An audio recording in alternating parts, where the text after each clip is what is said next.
ፊት አትስጥ ለሴት ልጅ ይላል እንዴ ፊት እንዳትሰጠው ለሱ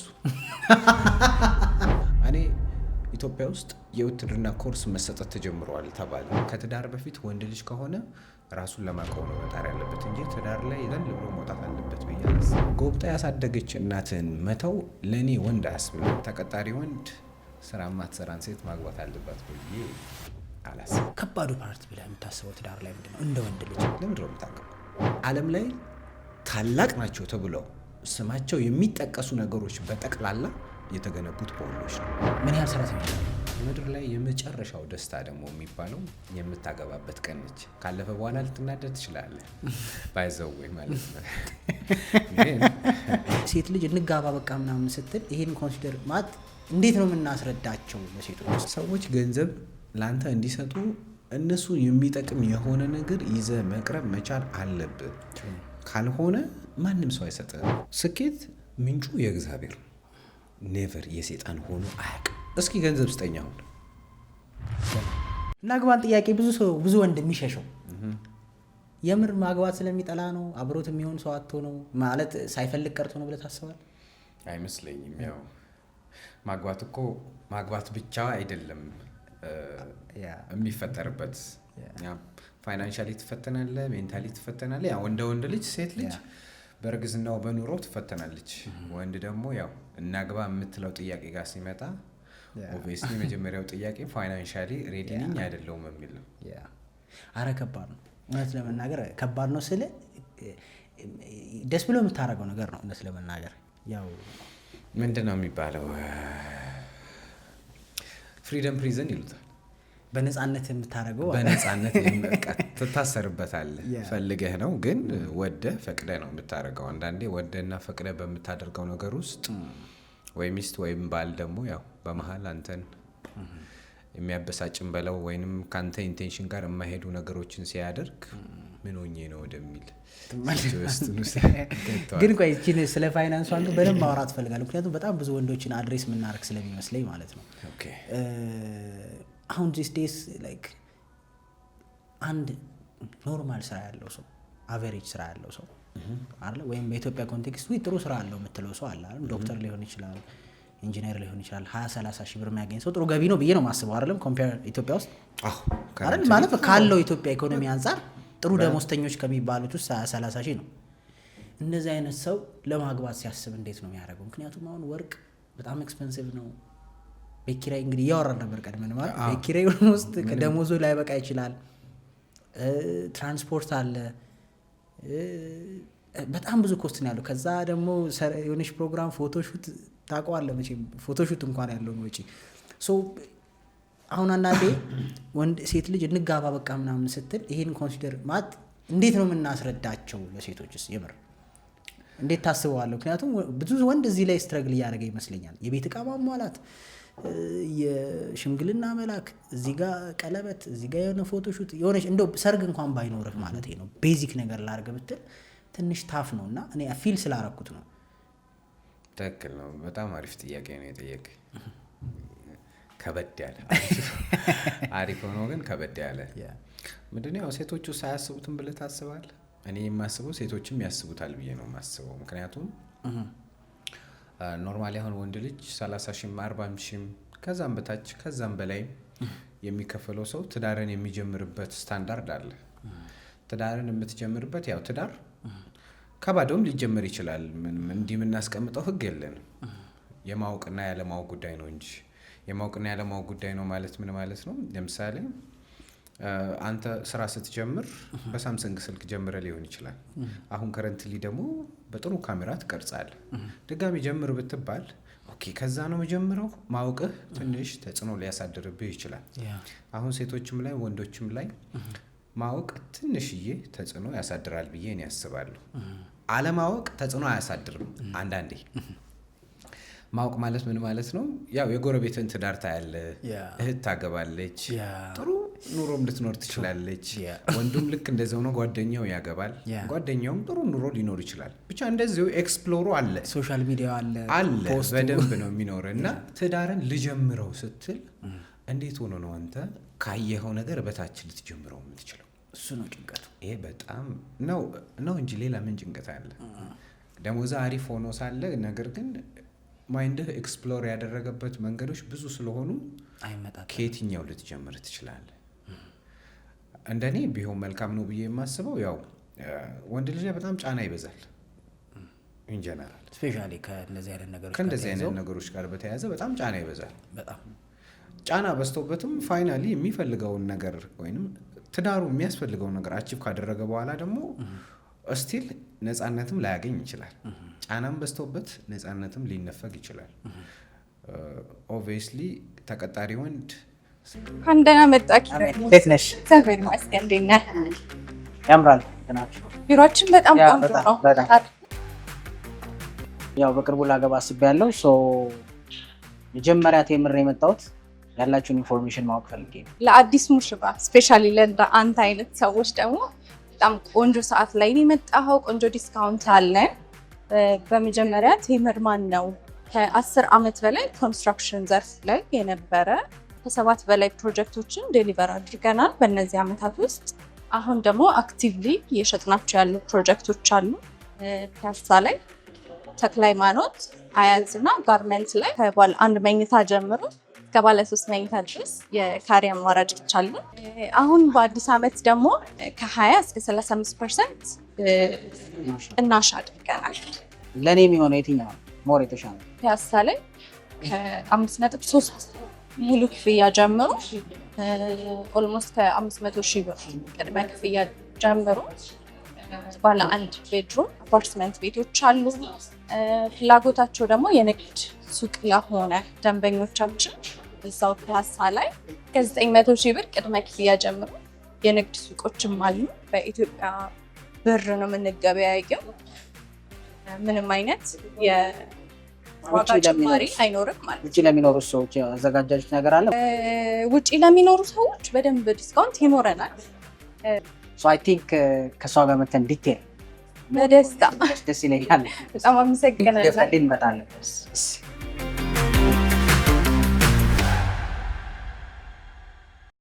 ስራ ማትሰራን ሴት ማግባት አለባት ብዬ አላስብም። ትንሽ አስቸጋሪ ነው ካለው ኢኮኖሚ አንጻር። ያ ልክ ነው።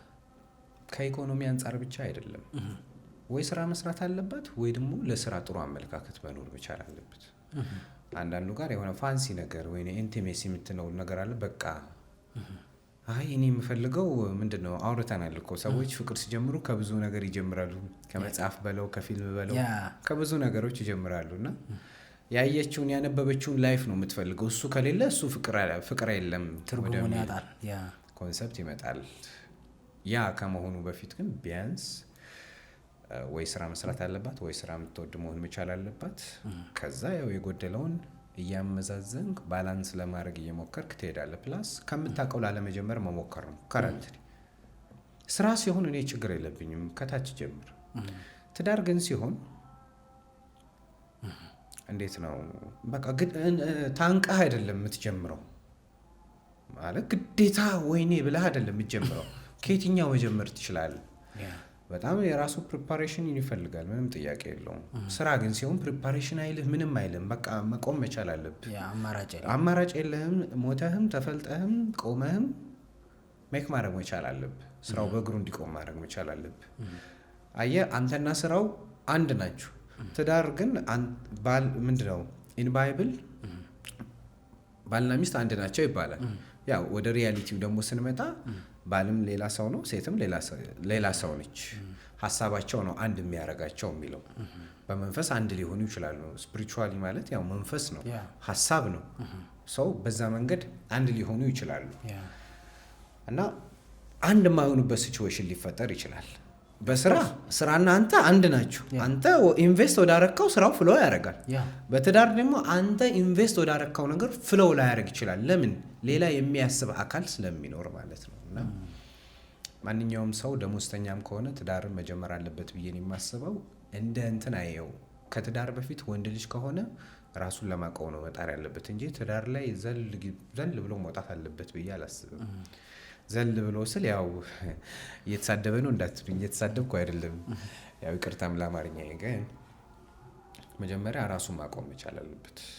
ግን ራሱ የቆመስ ራሱ ከቆመ በጣም አሪፍ። በነገራችን ማለት አሁን ደሞዝተኛ ነው ስንል አሁን የሰውዬ በቃ ኢትዮጵያ ውስጥ ባለ ኮንቴክስት ዶክተር ሆኗል፣ ገቢ ያለው፣ ወደፊት ደግሞ ይጨምራል አይደል? ፎርናው ግን አሁን ካለበት ስቴጅ አንጻር ግን ይስነፍ። ግን ደግሞ ያን ነገር ሶሻል ሚዲያው ኮምፓሪዥኑ አንተ እንዳልከው የምታያቸው ፊልሞች፣ የምትነካካቸው፣ የምትሰማቸው የጎረቤት ታናሽ ታላቅት እና እነዚህ ነገሮች ያይዘው ደግሞ ኤክስፔክቴሽን አለ። የኔ እንደዚህ ቢሆንልኝ እንደዚህ መሆን አለበት፣ የቤት ዕቃ ይሄ መሆን አለበት፣ ምናምን ይሄ መሆን አለበት የሚል ጫና ደግሞ አለ። ከዛ በዛ ምክንያት ብዙ ሪሌሽንሺፖች ፌል ሲያደርጉ ታያለ። ከዛ ምን ይሆናል? ያንን ኦፈር ወደሚያደርግ ሰው መሄድ ነገር አለ።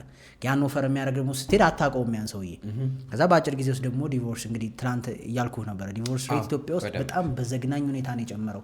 3 ወር ያልሞላቸው ሰዎች እንኳን ወደ 3000 ምናምን ደርሷል የሚል ነገር ሰምቼ በዚህ ዓመት የተፋቱ 3 ወር ሳይሞላ ማለት አጭር ነው ለመፋታት አጭር ነው ግን ፕሮሰሱ ለማለት ነው። አንድ ሰው ከሆነ እምነት ወደ ሆነ እምነት መጣው የሚል ብዙውን ጊዜ እንሰማለን አይደል? ሶሻል ሚዲያ ላይ ጉዳዩ መሆንና እዛ ውስጥ ፕራክቲካሊ ያንን ነገር መኖር በጣም ይለያያል። ትዳርን ጀስት ላይውን ብቻ አስቦ ላይውን ብቻ አንብቦ መግባትና ትዳርን የእውነት ማወቅ ይለያያሉ። የእውነት የምታውቀው ስትኖር ብቻ ነው እንጂ ባል በቃ ስለቀያየርክ ወይም ሚስት ስለቀያየርክ አይደለም። እኔ ኦርቶዶክስ ነኝ። ከኦርቶዶክስ ስወጣ ወይ ስለ ኦርቶዶክስ በፍጹም ማውራት መቻል የለብኝም ወይንም ደግሞ በቃ ምንድነው ለማወቅ ዲፕሊ ራሴን መስጠት መቻል አለብኝ። ከዚህ ነገር ወጥቼ ሌላ ሰብጀክት ውስጥ ከመግባቴ በፊት ትዳርም 3 ወር ቆይተው የሆነ ሰው በቃኝ ካለ አልገባም አልወጣም ምንም ምንድነው ኮፍያውን አረቀ ከዛ አወለቀ፣ ሲሞቀው አወለቀ እንደምንለው ነው። ኤክስፒሪየንስም ለማድረግ ኢናፍ ጊዜ አይደለም ነው። በፍጹም ኢናፍ ጊዜ አይደለም። ትዳር ሲመሰረት በመጀመሪያ ደረጃ አሁን ከረንትሊ ሁሉም ጄኔሬሽን በዚህ ሰዓት ያለው ጄኔሬሽን ኢንፎርሜሽን በጣም ፉል ነው፣ ዊዝደም ግን ባዶ ነው። ማለት ጥበብ በሚገባው ልክ አግኝቷታል ብዬ አላስብም። ያው እኔም እየፈለኩኝ ነው። ያ ማለት እኔ ፐርፌክት ነኝ ማለት አይደለም። ስቲል አም ለርኒንግ። ግን ኢንፎርሜሽናችን ቱማቾ ነው። ሰምባዲ የሆነ ነገር ሀሳብ ሲሰጠን ሰምባዲ ደግሞ ያንን ሀሳብ የሚያፋርስ ነገር ይሰጠናል። ከየትኛው መርጋት እንዳለብን እንኳን እርግጠኛ መሆን የማንችልበት በራስ መቆም እንዳትችል ያደርጋል። አንዳንድ ጊዜ ኢንፎርሜሽን ሲጣረስ አንደኛዋ በቃ ለባላችሁ እንደዚህ አትሁኑ ትላለች፣ አንደኛዋ ደግሞ ለባላችሁ እንደዚህ ሁኑ የሚል ሀሳብ ትሰጣለች። ግራ ትጋባለህ። የቱ ትክክል እንደሆነ ማለት ማን መልአኩን ወይስ ሰይጣኑን ግራ አታጋባን።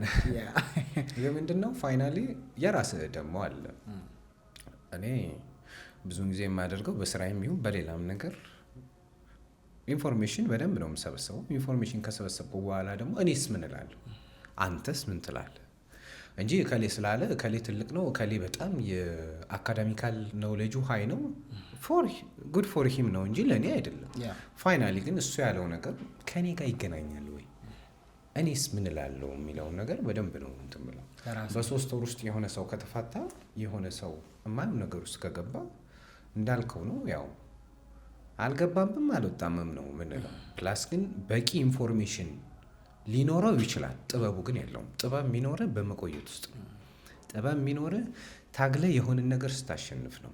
ታግሎ ለማሸነፍ ደግሞ የግዴታ እንደተባባለው በመቆየት በትዕግስት ውስጥ ያንን ነገር አቺቭ ልታደርገው ትችላለህ። ኮሚትድ በመሆን ይመስለኛል። እንደዛ ትክክል ነው።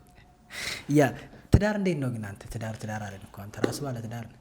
አዎ ባለ ትዳር ነኝ። ትዳር እንዴት ነው? በጣም አሪፍ ነው ተመስገን።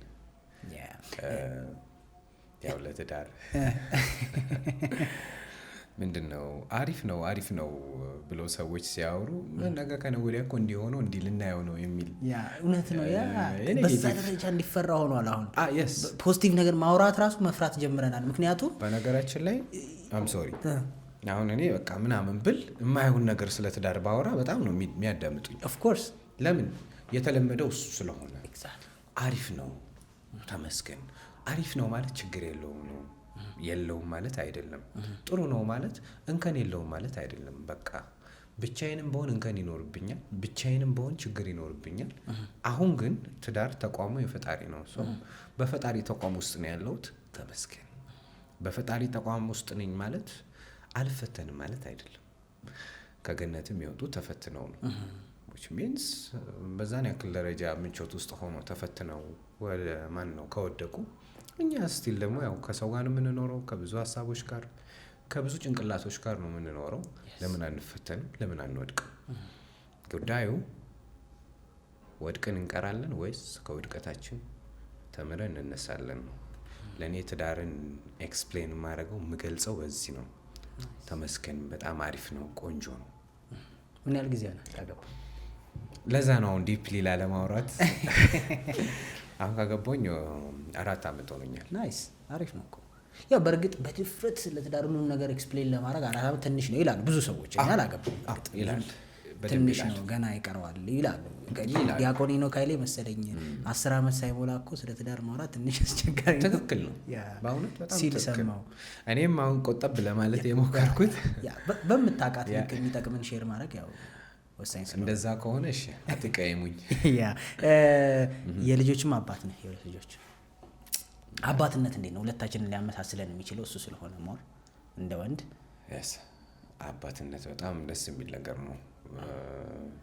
በአጋጣሚ ያው ብዙዎች ወንዶች ምን አይነት ልጅ ትፈልጋለች ሲባሉ ወንድ ሴት ይላሉ። ያው እኔ ልጅ ነው የምለው፣ ችግር የለብኝም። ወንድም የጾታው ጉዳይ ምንም ማተር አያደርግም። ጉዳዩ ሬዲ ነኝ አይደለሁም የሚለው ብቻ ነው።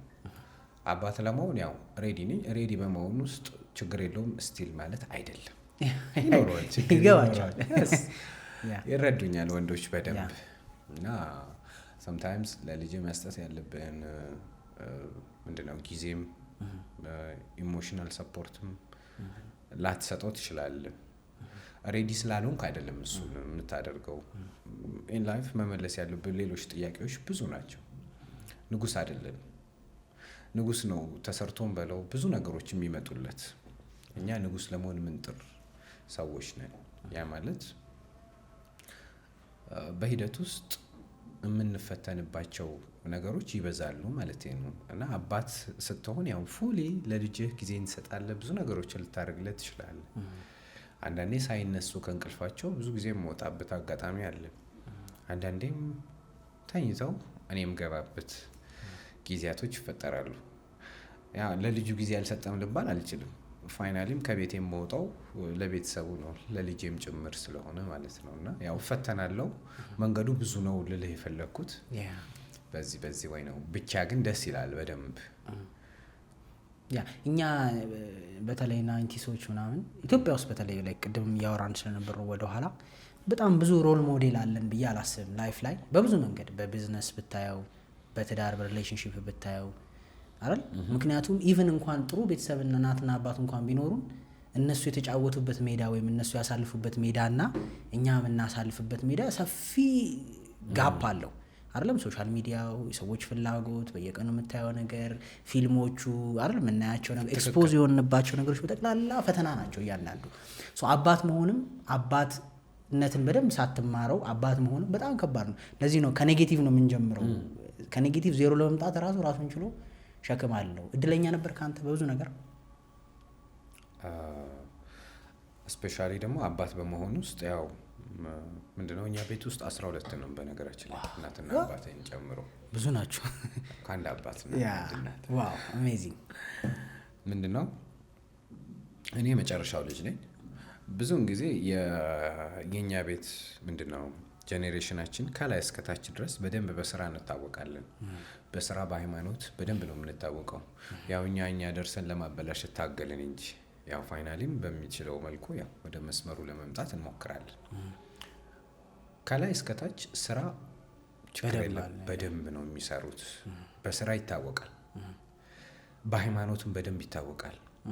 እኔ እድለኛ ነኝ የምለው በሁለቱ ጉዳዮች ላይ በደንብ እድለኛ ነኝ ብዬ አስባለሁ። ኢቭን ኢፍ አግብተውም ያገቡበት መንገድ በደንብ እኔ ለትዳሬ የነሱ ወይ በደንብ ኦፍ ኮርስ ሁሉም ከሀ እስከታች ድረስ ከአንድ ከሁለቱ በስተቀር በቤተ ክርስቲያን እንትን ነው ያገቡት። ያ በዛ መንገድ ነው ያገቡት። እኔም በቤተ ክርስቲያን መንገድ ነው ያገባሁት። በጣም ተባርኬበታለሁ ብዬ የማስበው ፕራውድሊ የማወራበት ትልቁ ጉዳይ በትዳሬ በዛ ነገር ውስጥ ምክንያቱም በቁርባን በማግባት ማለት ነው። ያ እንደዛ ማግባቴ ችግር የለውም እያልኩኝ አይደለም። ፈተና አለው። በዛም ባላገባ ፈተናው አለ። አሁን እኮ ሰዎች ወደ ሌላ ነገር እንዳይወስዱት በዛም ባላገባ ስቲል ምን አለ? ፈተና በቃ አለ። ሰው የሚሸለምበትን ፈተና መርጣለሁ። ብዙ ሰዎች አሁን ያልካትን ነገር ነው የሚፈሩታል። ፈተና አለው፣ መፋታት አይቻልም፣ ቀድሞ መፋታት እኮ አይቻልም በዛ ከተጋባ ብሎ አስቦ የሚገባል። የምሬ ነው። ሊትራሊ ወርድ ባይ ወርድ ይሄን ያለኝ ሰው ስላለ ነው። በዛ ከተጋባ መፋታት አይቻልም እና ለመፋታት አቅዳችሁ ነው የምትገቡት? አንደኛ እሱ ነው።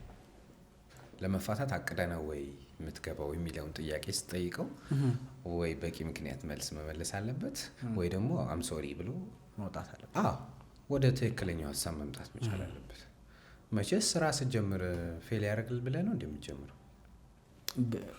ኮምፕሊትሊ ይሳካልኛል ብለህ ነው አይደል? ማንኛውንም ስራ የምትጀምረው እስከዛሬ የወደቁትም የተነሱትም ስራዎች ኢቭን ኢፍ እንኳን ያ ሞስት ሰው እንደዛ ብሎ ነው የሚያስበው። ስራው ይቆምልኛል አተርፋለሁ ብለህ ነው የምትጀምረው። ስራው ካላተረፈ ያላተረፈ አንተን ነው እንጂ ስራው ችግር ስላለበት አይደለም። ቢኮዝ ተመሳሳይ ስራ እየሰራችሁ ሌሎች ሰዎች ያንን ነገር አቺቭ ያደርጉታል። ብዙ ምክንያቶችን ልናቀርብ እንችላለን። ትዳርም ሲሆን ልክ እንደዛው ነው። በቁርባን ማግባት እንዳትፋታ ዋስትና አይሆንም። ባይዘው ይሄም አውቃለሁ። ለምሳሌ እምነት አለ። እምነትህ ውስጥ አንተ የእስልምና ልትሆን ትችላለህ፣ የፕሮቴስታንት የኦርቶዶክስ ልትሆን ትችላለህ። እዛ ውስጥ መሆን ኃጢአተኛ እንዳትሆን አያደርግም። ኃጢአተኛ እንዳትሆን የሚያደርግህ ዩር ፐርሰናሊቲ ብቻ ነው።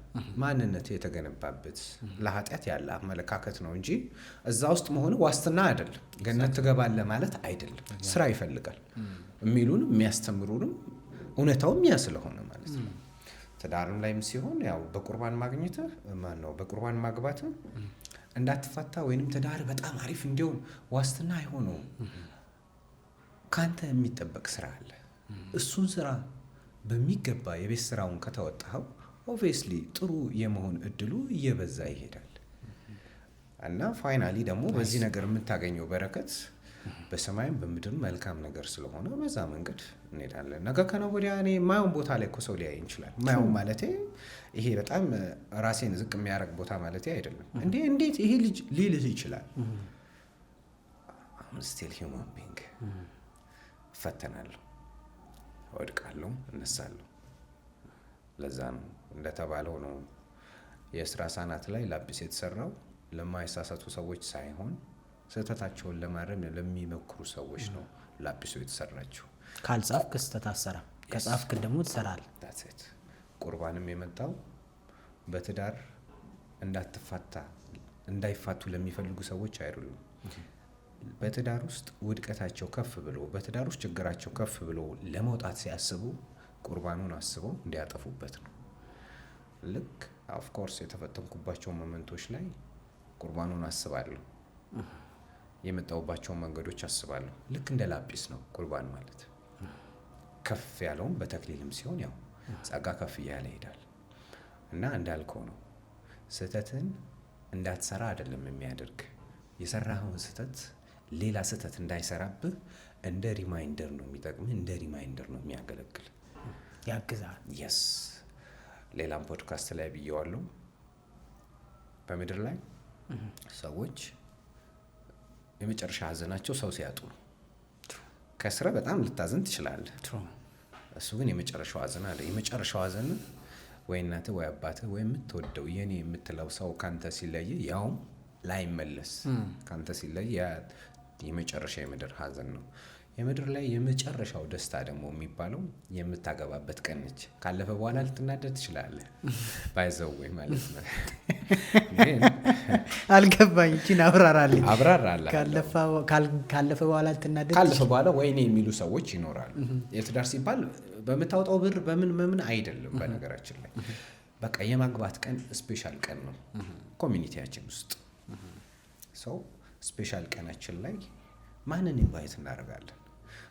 ሰዎች ከኛ ሲለዩን አምላኬ ወይ ቀንህ ደርሶ ነው ወይ በቃ አንተ ጠርታት ነው ወይ ብለን እናዝናለን። ከአምላክ ጋር ንግግር እናደርጋለን አይደል? በሀዘን ቀን ላይ ታደርጋለህ ወይ? በሀዘን እንደውም ሰው በደንብ ነው ኢቭን የማያምኑ ሰዎች እንኳን ሲጨንቃቸው እኮ ሰራም አልሰራም ብለው ጸሎት ከአምላክ ጋር ንግግር ያደርጋሉ። እና በሰርጌ ቀን የመጨረሻ የደስታዬ ቀን ነው። አምላኬን ኢንቫይት ማላደርገው ከሆነ መቼ ኢንቫይት ላደርገው? ለሀዘን ብቻ ነው እሱ የምፈልገው ማለት ነው። በቁርባን እንዳገባ ካደረጉኝ ነገሮች አንዱ ይሄ ስለሆነ ማለት ነው። በቁርባን ማግባት ማለት የመጨረሻ የምድር ላይ ጥሩ ወይንም የደስታ ቀን አለ። በዛን ቀን ፈጣሪን ኢንቫይት ማድረግ ሰዎችን በጠቅላላ የተሰበሰቡት ብደምራቸው ብጨምቃቸው እሳች ነገር ጋር አይደርሱልን እና በቁርባን ማግባት ቤኔፊት አለው።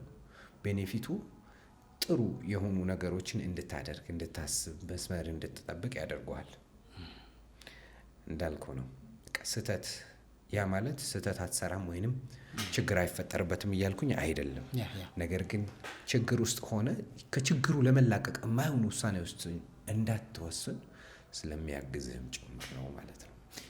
ፈተናውም ለበጎ ነው፣ ጥሩ ለመልካም የሆነ ፈተና ነው። ፈተናውም ነው ችግሮቹም። ምክንያቱም ዓለማዊም ትዳር ላይ የምትጋባ መፈተንህ አይቀርም፣ ይሄም መፈተን አይቀርም። ህይወት ስለሆነ ሰዎች ሁለት እንደውም ምን ይላቸዋል፣ ሁለት ኢጎ ያላቸው ሰዎች ኢጓቸውን ኪፕ ፕሮቴክት ለማድረግ የሚያደርጉት ጥረት ነው እኮ። አንድ ላይ እሷም ኢጎ አላት፣ አንተም ኢጎ አለ። አንተም የራስን ክብር፣ እሷ ትግል ነው። ወደ አንድ መስመር ጋር መጣ ላትጋጭ አትችሉም እንደ ሰው ነው። ግን አትሊስት ግጭቱም ጸቡም ሰላሙም ግን ለበጎ ነው፣ ለመልካም ያደርገዋል ነው። እሺ ስለ ትዳርና ስለ ስራ በደንብ ተምርሃል ከአባትና ከእናት ከወንድሞችህም ጭምር። ምክንያቱም የመጨረሻ ልጅ ስለሆንክ ስንት ናችሁ ማለት ነው? 10 ናችሁ ማለት ነው። ስለዚህ አንተ የመጨረሻ ነህ። በጣም እድለኛ ነህ። ስንት ወንዶች አሉ ከላይ? 6 ወንድ እና 3 ሴት ማለት ነው። 4 ሴት። ኦኬ ከራስ ጋር ነው ከ6 አልቆጠርክ ተወካይ እንዴ? አይ ብቻህን አድርጌ ስንት ወንዶች አሉ ከላይ ነበር ያልኩት። ኤኒዌይስ ብዙ ሮል ሞዴሎች አሉ እንደ ወንድም ለቤተሰብም እንደ ስትራክቸርም እድለኛ ነህ። በቁርባን ያገቡ ወንድሞች መኖራቸው አንተን ወደዛ እንድትሄድ አድርጎሃል። ሰው ኬትም እኮ ያመጣው ሙቀትን ከፊት ከሚያየው ነው፣ ከኋላ ከሚያየው ከፊት ከሚሰማው ነው እያለ ነው። እንደዛ አድርገሃል። ስራም ላይ ቤተሰቦች በስራ በጣም የታወቁ ናቸው። ከትንሽ ነገር ጀምሮ መነሳትም ያውቃሉ፣ ያላቸውን ማቆየት ያውቃሉ፣ ስራ ይወዳሉ አልከኝ። ያልተማርከውስ እድለኛ አይደለም ብለህ የምታስበው በመጥፎ ሳይሆን ሼር ሳያረጉ ሳያውቁት ህይወት ላይ ብዙ ትግልና ዋጋ ከፍለ። ምክንያቱም ወንድ ልጅ በሁለት መንገድ ይማራል ይባላል። ወይ አንድ ከአባቱ ከወንድሙ ከምናምን ይማራል፣ ሁለተኛው ደግሞ ራሱ በራሱ ህይወትን ወድቆባት ተነስቶባት ራሱን ያስተምራል። ራስን ያስተማርክባቸው ቦታዎችስ? በጣም አሪፍ። ራሴን ያስተማርኩባቸው ቦታዎች የመጀመሪያው ያልተማርኩት ብዬ እንኳን አልለውም። ምንድነው እንዳልኩ ነው የህይወትን ትግል ለመመለስ በምታደርገው ጥረት ውስጥ ሰው ሙሉ አይደለምና የሆነ የሚያጎለው ነገር ይኖራል። እኔ አባቴ በጣም ጀግና ከምላቸው ሰዎች ውስጥ አንዱ ነው። ስፔሻሊ ደግሞ ካገባው በኋላ ከወለድኩኝ በኋላ ያለኝ አመለካከት በጣም ኦብቪየስሊ በህይወት የለም፣ ግን በሚገርም ሁኔታ ቢኖር አይዊሽ እና ብነግረው እጁን ብጨብጨው እንደ ትልቅ ሰው ደስ ይለኛል። አሁን የለም በህይወት ግን በራሴ መንገድ ያስተካከልኳቸው ነገሮች አሉ። እሱ ቤቱን ለመሙላት በሚያደርገው ትግል ውስጥ እኔ የአባትን ፍቅር ሰምታይምስ የማላገኝባቸው ሞመንቶች ይኖራሉ። በዛ ላይ 10 ነን አይደርስም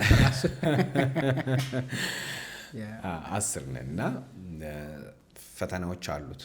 ቤት ውስጥ የሚጎሉ ነገሮችን ለመሙላት የሚያደርገው ጥረት ለኛ የሚገባንን መስጠት ይፈልጋል። የሚገባንን ቦታ፣ ክብር፣ ፍቅር sometimes ላይ ሰጠን ይችላል። እኔም ስራ ከጀመርኩኝ በኋላ ቤቴ ላይ ለሚጎለው ነገር እንዳይጎልባቸው ፈገግታቸው ስለሆነ የኔ ነዳጅ የኔ ፊውል እነሱ በሚያደርጉት በሚደሰቱት በሚመቻቸው ወይ ህይወትን እንዲኖራት ወጥቼ መስራት መታገል መቻል አለብኝ። በዛ ሂደት ውስጥ ለልጆቼ የሚገባቸውን ነገር ላልሰጣቸው ይችላሉ። ሰው የተማርኩትና ለማስተካከል እየሞከርኩም ያለውት ደግሞ አሪፍ ነገር ለልጆቼ የምችለውን ምርጥ የሆነ አባት ሮል ሞዴላቸው የሆነ አባት አለኝ ብለው እንዲያስቡ I'm trying my best። እንግዲህ ያው ይሄንን እየሞከርኩ ነው አባት ለመሆን። ስትሮንግ አባት እሱ መሆን በጣም ከባድ ነው። ኢን ዲስ ጀነሬሽን ለምን ካልከኝ ስራ አለ። አሁን አንተ የምትሰራው ስራ አለ። የፈለገ ነፃነት ሊኖር ይችላል። ለቀጣይ እኮ ስራ መዘጋጀት አለብህ። ማንበብ አለብህ፣ መስማት አለብህ። የስ ሰዎችን ትሬን ልታደርግ ትችላለህ እና በባዶ አይደለም ትሬን የምታደርጋቸው። ትጥቅ ያስፈልግሃል። ትጥቁን የምትሰበስብበት ታይም እሱ የቢዝነስ ታይም ነው። አጋጣሚ ሆኖ አትወርድም አትወጣም፣ ትጽፋለህ። እሱ በጣም ከባድ ስራ ነው። እኔም ልክ እንደዛው ነው። አባት ነኝ፣ የምችለውን ሁሉ አደርጋለሁ። ነገር ግን ያቺ ነገር ኮንሲስተንትሊ እንድትቀጥል የግዴታ ወጥቼ መግባት አለብኝ። በዛ ሂደት ውስጥ የምፈጥረው ትንሽ የክፍተት ሊኖር ይችላል። ያ ማለት ግን ዘንግቼዋለሁ ማለት አይደለም።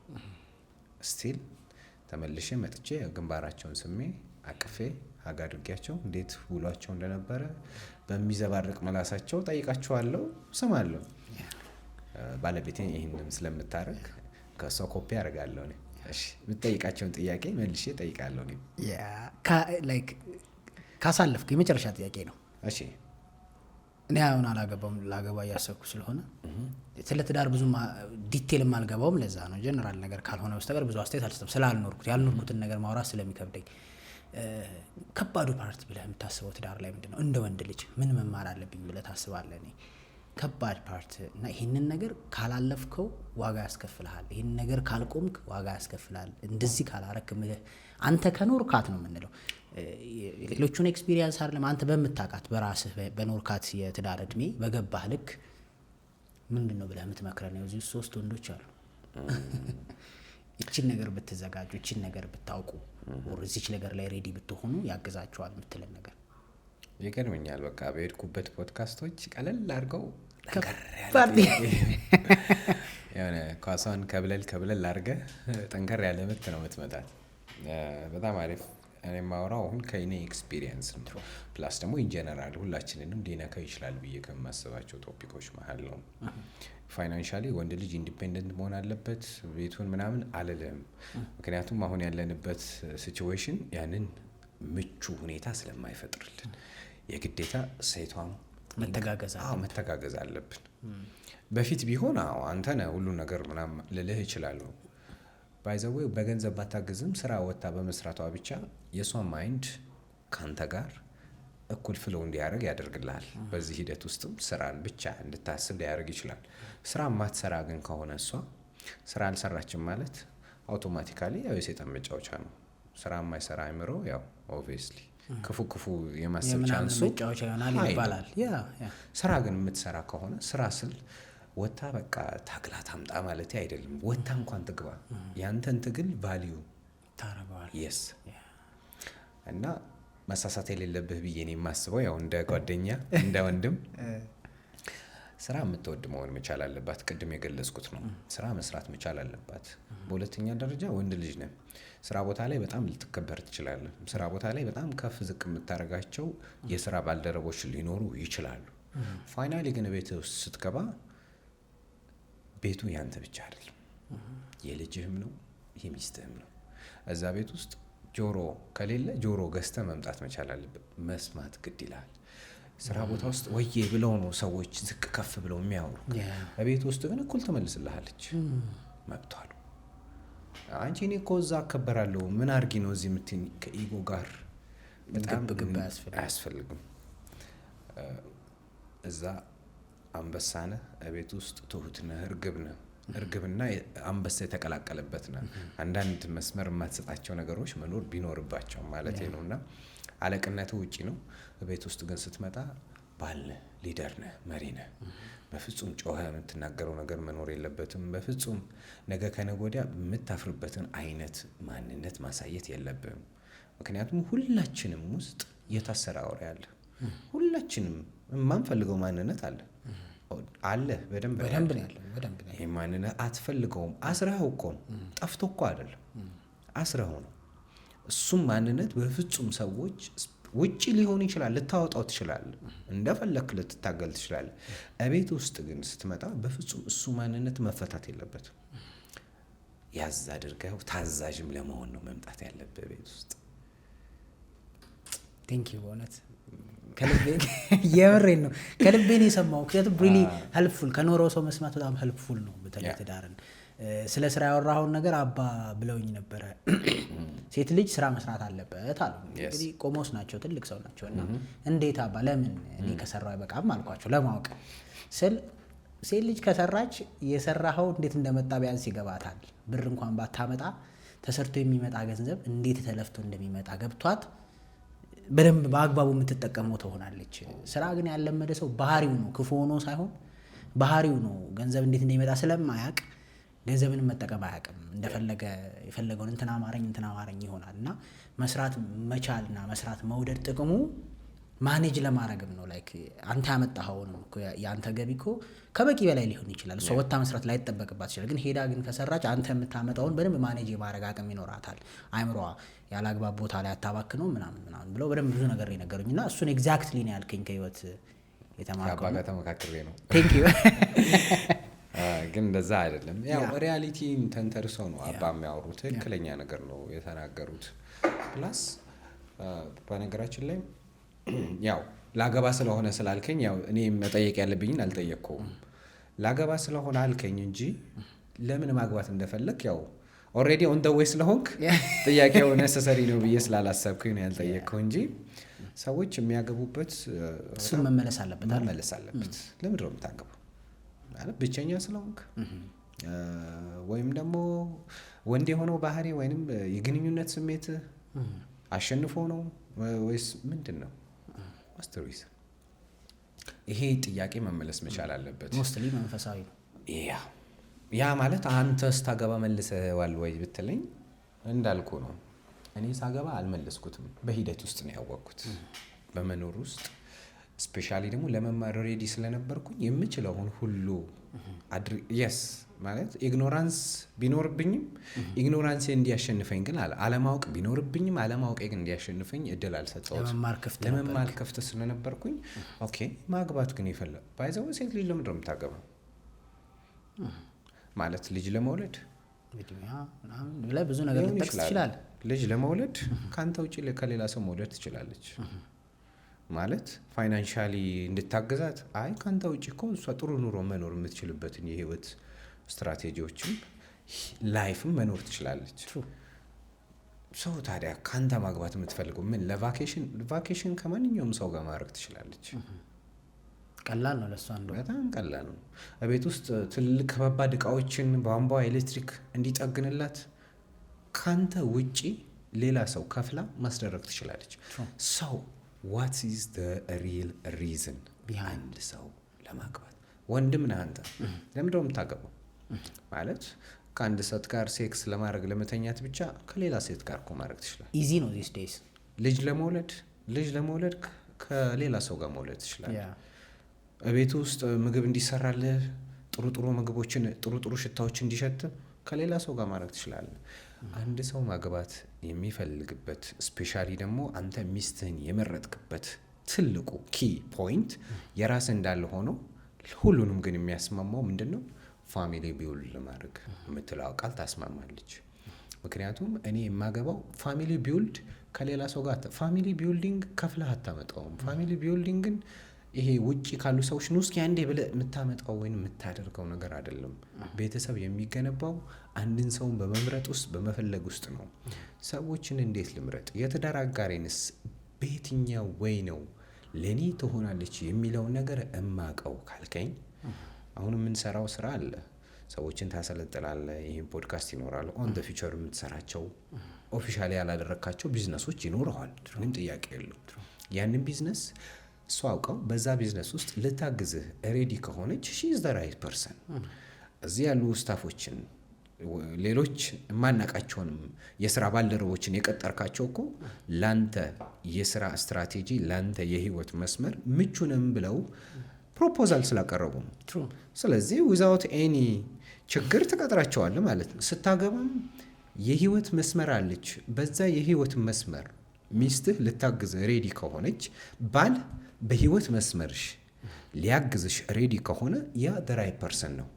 ቢኮዝ የምትሰራውን ስራ ይህን ስራ እንድታቆም ይፈልጋል፣ ይህን ስራ እንድትሰራ አልፈልግም የምትል ከሆነ ሜቢ ምርጫ ላይ ተሳስተን ሊሆን ይችላል። ምርጫችን ላይ ምርጫ ላይ መጠንቀቅ አለብን ማለት ነው። በደንብ ከዛ በዘለለም በእርግጥ ሰው የሚያገባው አንድም ሪዝን መንፈሳዊ ነው አይደል? ሰው በሁለት መንገድ ነው የሚኖረው፣ ወይ በምንኩስና ወይ ደግሞ በትዳር አይደል? መጽደቂያ መንገድም ነው ማለት ነው ትዳር። ከዛ መንገድ አየዋለሁ እኔ ፐርሰናሊ አንድ መጽደቂያ መንገድም ነው። ከዝሙት ራስን የምታድንበት መንገድ ነው። ከኃጢአት የምትርቅበት መንገድ ነው ራሱን ችሎ ማለት ነው። እንዳልከው በዛ ውስጥ ደግሞ ፋሚሊ ቢልዲንግም ነምበር ዋን ነገር ነው። ከዛ ውጭ ደግሞ እንዴት ይመረጣል ካልንማ 3-4 ፖድካስት ሊመጣ አይበቃንም። ብዙ ጊዜ ወንድ ልጅ ወንድ መሆን አለበት ስትል ሰማሃለሁ ሶሻል ሚዲያ ላይ ብዙ ቲክቶክም ላይ ተቆራርጦች አይቼዋለሁ፣ ቪዲዮዎቹንም አይቻቸዋለሁ። በጣም አሪፍ አባባል ስለሆነ ዚስ ዴይዝ በጣም በብዙ ምክንያት ላይክ እንደ አጀንዳም አይደል ዓለም ላይ ያሉ ኢቭን ስልጣን ላይ ያሉ ሰዎችም እንደ አጀንዳ ጨምሮ ከዛ ውጭ ያሉም ደግሞ ሶሳይቲውም ህጎቹ መብቶቹ ወንድ ልጅ ወንድ መሆን እንዲከብደው ወይም ደግሞ ወንድ መሆን እንዲጠላና ሞር ሶፍት እንዲሆን ፑሽ የሚያደርጉ ናቸው። በተለያየ መንገድ ማየት እንችላለን። ምክንያቱም ወንድ ልጅ ወንድ ከሆነ ጥያቄ ይጠይቃል። ወንድ ልጅ ወንድ ከሆነ ኖ የሚላቸው ነገሮች አሉ። ወንድ ልጅ ወንድ ከሆነ ፋሚሊውን ፕሮቴክት ያደርጋል። ወንድ ልጅ ወንድ ከሆነ ብለህ ብዙ ኖ የሚላቸው ነገሮች ይኖራሉ። ይሄ ብዙም ተወዳጅ ነገር አይደለም በመሪዎች በትላልቅ ሰዎች ምናምን። ምክንያቱም አትመችማ እንደፈለክ ለመመራት። ዱ ዩ ቲንክ ሶፍት ሆነናል ብለህ ታስባለህ? መጀመሪያ እስከዚህ መውጫው መንገድ ምንድን ነው አንተ ኤክስፒሪየንስ ያደረገው? ምክንያቱም አብዛኛው ወንድ በቃ ተስፋ ቆርጧል። በገርልፍሬንድ ነው ስራ ተብሎ የሚመከረው። አስበው ገርልፍሬንድ ነች ስራ እባክህ ስራ እያለች ምትለምን እሷ ባትኖርም እኮ ስራ መስራት ነበረበት። ወንድ ልጅ አዳም ስራ እየሰራ ነው ሚስቴ መጣለች። ያ በእውነት እኔ ስለማይ ነው እንደዛ። በቃ እሷ ነች ምትለምን እባክህ ስራ ተው፣ ይሄን ነገር ሱሱን ተው፣ ይሄን እንደዚህ በል ስራ እባክህ ምናምን። ሪሊ አዘ ወንድ እንዴት እንሆን? እስኪ አንድ ሁለት ሀሳብ ስጠን። በጣም አሪፍ ቆንጆ ጥያቄ ነው። ይህንን አድቫይስ በሶሻል ሚዲያ ላይ በማስተላልፍበት ታይሞች ያው የሚላኩልህ ቴክስቶች ይኖራሉ። ኦፊሻሊ አላረጋቸውም። አቁም እንደዚህ የሚሉ በጣም ብዙ ቴክስቶች ይደርሱኛል። ለምንድን ነው እንደዚህ የምታደርገው? ለምንድን ነው ማለት በቃ አታንቃቸው አይነት ነገር ነው። በጣም ጫና ይደርሳል። ያው ችግር የለብኝም እኔም አልሰማም። ግን አንድም ሰው በዛ ነገር ይለወጥ፣ ሁለትም ሰው ይለወጥ አይዶን ማይንድ በቃ ሌላው ባይለወጥም የእውነት መለወጥ የፈለገ ሰው ሰምቶኝ ምክሬን አፕ ላይ ያረጋታል። ምክንያቱም እምልህ ወደ ሲኦል ሂድ አይደለም ማለት እምልህ ወደ እውነተኛው ዓለም ፌስ አድርገው ነው ላይፍን እምልህ። ወደ ቀደመው በሃይማኖት ኮንቴክስት ስንመለስ ወደ አዳም ወንድ ከነበሩ ሰዎች ከሚጠቀሰው የመጀመሪያው ፍጡር አዳም ነው። አዳም ምንድን ነበር? አዳም በገነት ውስጥ የተደላደለ አልነበረውም እኮ ስራ ነበረው። ማለት ዕፀ በለስ እንዳትበላ የምትል እኮ ቃል ነበረች እና እሱን መጠበቅ ስራ አይደለም እንዴ? ለአራዊቶች ለእንስሶች ስም የሚያወጣው ማን ነበር? አዳም ነበር። ለእጽዋቶች እስከዛሬ የምንሰማቸውን ስሞች ፍሮም ዘ ቢጊኒንግ ክሬት የተደረጉት የምንሰማቸው እኮ ከየት ነው የመጡት? አዳም ነው ያወጣቸው። ስራ ነበረው። አዳም ቢዚ ሰው ነበር። ሲጀምር አምላክን ፍጠርልኝ ብሎ አይደለም አጋዥ የተፈጠረለት። አጋዥ የተፈጠረለት ሰው ብቻውን ይሆን ዘንድ መልካም አይደለም እና በቃ እንፍጠርለት። ያ አዳም ላይም ኃይለኛ እንቅልፍ ከመጣ በኋላ አንቺ አጥንትሽ ከአጥንቴ ተብሎ ያው ወደዛ ዲፕ ባንገባም ማለት ነው። ስራ ነበረው በደንብ ቢዚ ሰው ነበር አዳም። ኢቨን በተመቻቸ ቦታ እንኳን ቢሆን ቢዚ ነበር። አሁን ደግሞ በምንመጣበት ወደኛ ጀኔሬሽን ስንመጣ እንዳትሰራ የሚያደርግ ላይፍ ስታይል አለ ወይ ነው ጥያቄ። የመጀመሪያ አለ ስፔሻሊ ኢትዮጵያ ውስጥ የለም። ስለዚህ ያለ አማራጭ ምንድን ነው? ወጥተህ መፋለም ነው። ወጥተህ ወንድ መሆን ነው። እኔ ኢትዮጵያ ውስጥ የውትድርና ኮርስ መሰጠት ተጀምሯል ተባለ። አይ ቲንክ 12 ላይ ሲደርሱ ምናምንም በጣም ነው ደስ ያለኝ። ማለት ሄደው ውጊያ ተዋግተው ህይወታቸው እንዲሰዉ በሚል ይሄ አይደለም ሀሳቤ። እንዲሞቱ ነው የሚሉት ወገን አለ። ከዛ ወገን አይደለውም። ውትድርና ውስጥ የምትማረው ማንነት መገንባት፣ ዲሲፕሊን። ምክንያቱም ወንድ ልጅ ነው ብዙ ነገሮችን ክሬት ማድረግ የሚችለው። ምክንያቱም ዓለም ላይ ታላቅ ናቸው ተብለው ስማቸው የሚጠቀሱ ነገሮች በጠቅላላ የተገነቡት በወንዶች ነው። መብራት የተፈጠረው በማን ነው? ስፔስ ላይ የወጣ ነው በማን ነው? ወንድ ዶስ ፋራሳይ ነው። በቃ እንዲህ መጥቀስ ያው ዝርዝሩ ብዙ ነው። ወንድ ልጅ ወንድ መሆን አለበት የምለው ማንነቱ ምንድነኝ እኔ ካልከኝ አንተ ምንድነህ? አንተ ነገሮችን ታግለ የማሸነፍ አቅም በውስጥ ፈጣሪ ሰጥተዋል። እሱን ነገር ማድረግ የምትችለው የእውነት ስትታገል ብቻ ነው። ትግሉ ከየት ይጀምራል? ካለህበት ማህበረሰብ ይጀምራል። ድሮ ቢሆን ጦር ያዝ ጋሻ ያዝ እልሃለሁ። ሽብርተኛ ሀገር ላይ ብንኖር የስ ራስን ጠብቅ እልሃለሁ። ምንም መሳሪያ የማያስፈልገው ህይወት ላይ ነው አሁን ያለ ነው። መሳሪያ የማያስፈልገው ከሆነ ምንድን ነው የሚያስፈልገው? ወንድነትን የት ጋ ነው መጠቀም ያለብህ? የስ ደሃ እናት አለች በእርግጠኝነት እሷን መሳሪያ አይደለም እንዴ ቲክቶክ ላይ ላይክ በማድረግ ወይንም ሶሻል ሚዲያ ላይ ላይክ በማድረግ አይደለም የምታግዛት። ወጥተህ ስራ ሰርተህ ኢንካም ጀኔሬት አድርገህ ነው የምታግዛት። የምትመለከት እህት አለች፣ የሚመለከቱ ታናሽ ወንድሞች ይኖረዋል። ባሌ ነው ብላ የምታስብህ ሚስት ትኖርሃለች። ሰው ታዲያ የባልነት መለኪያው የወንድነት መለኪያው ካንተ ምን ሊማሩ ይችላሉ ብለህ ታስባለህ? አንተ ወንድነት ማለት ምን ማለት ነው?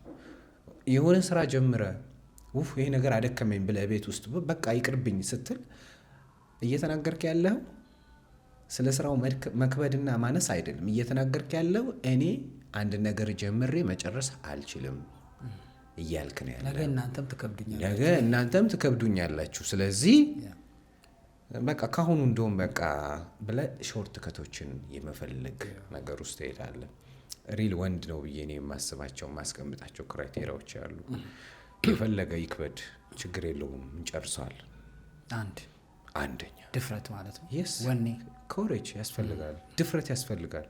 ፕላስ እኔ እስካሸንፍ ድረስ ምንም ነገር አያልቅም። አለቀ የሚባለው ሰዎች አይተው አበቃለት ስላለው አይደለም። የሚያልቀው እኔ ሳሸንፍ ብቻ ወይ ከዚህ ብድር ሲሄድ ነው።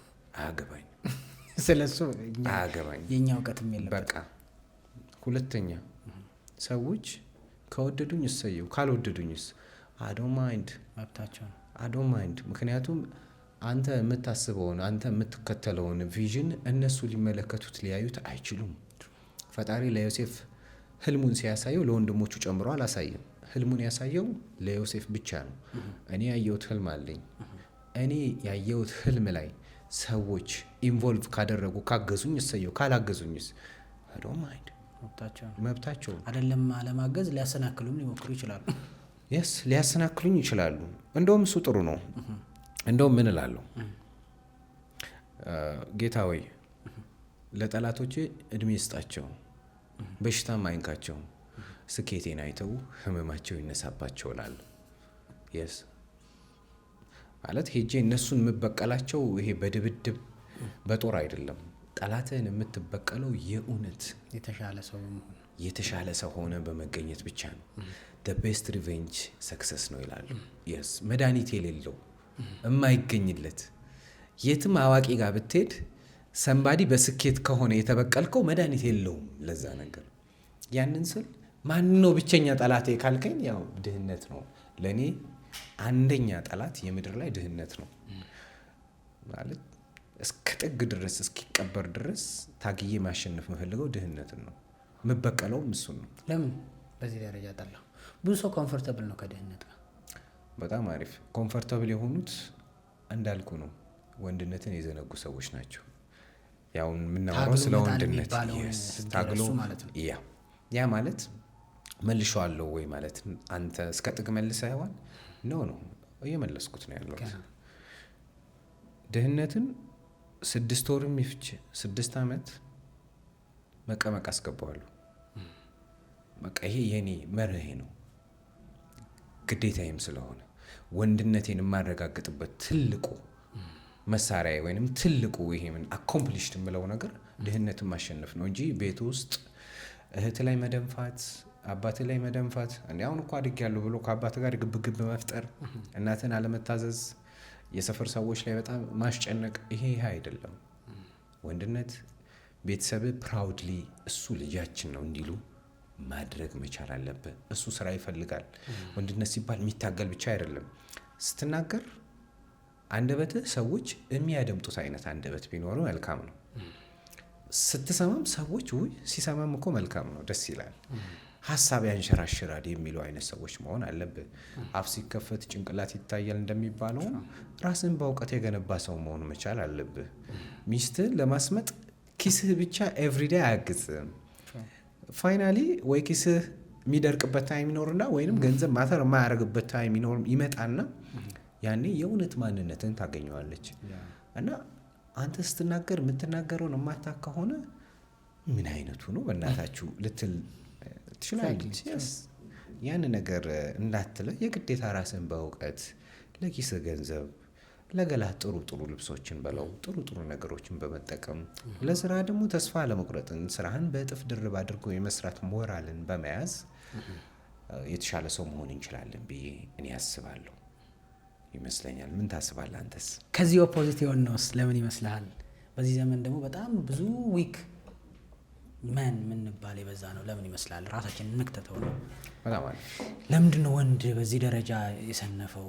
ወይም ደግሞ እንዳልከው በጣም በቃ የወንድነት መለኪያ ወይ መገለጫ ያልሆኑ ነገሮች በጣም አሁን ቫይራል ናቸው አይደል?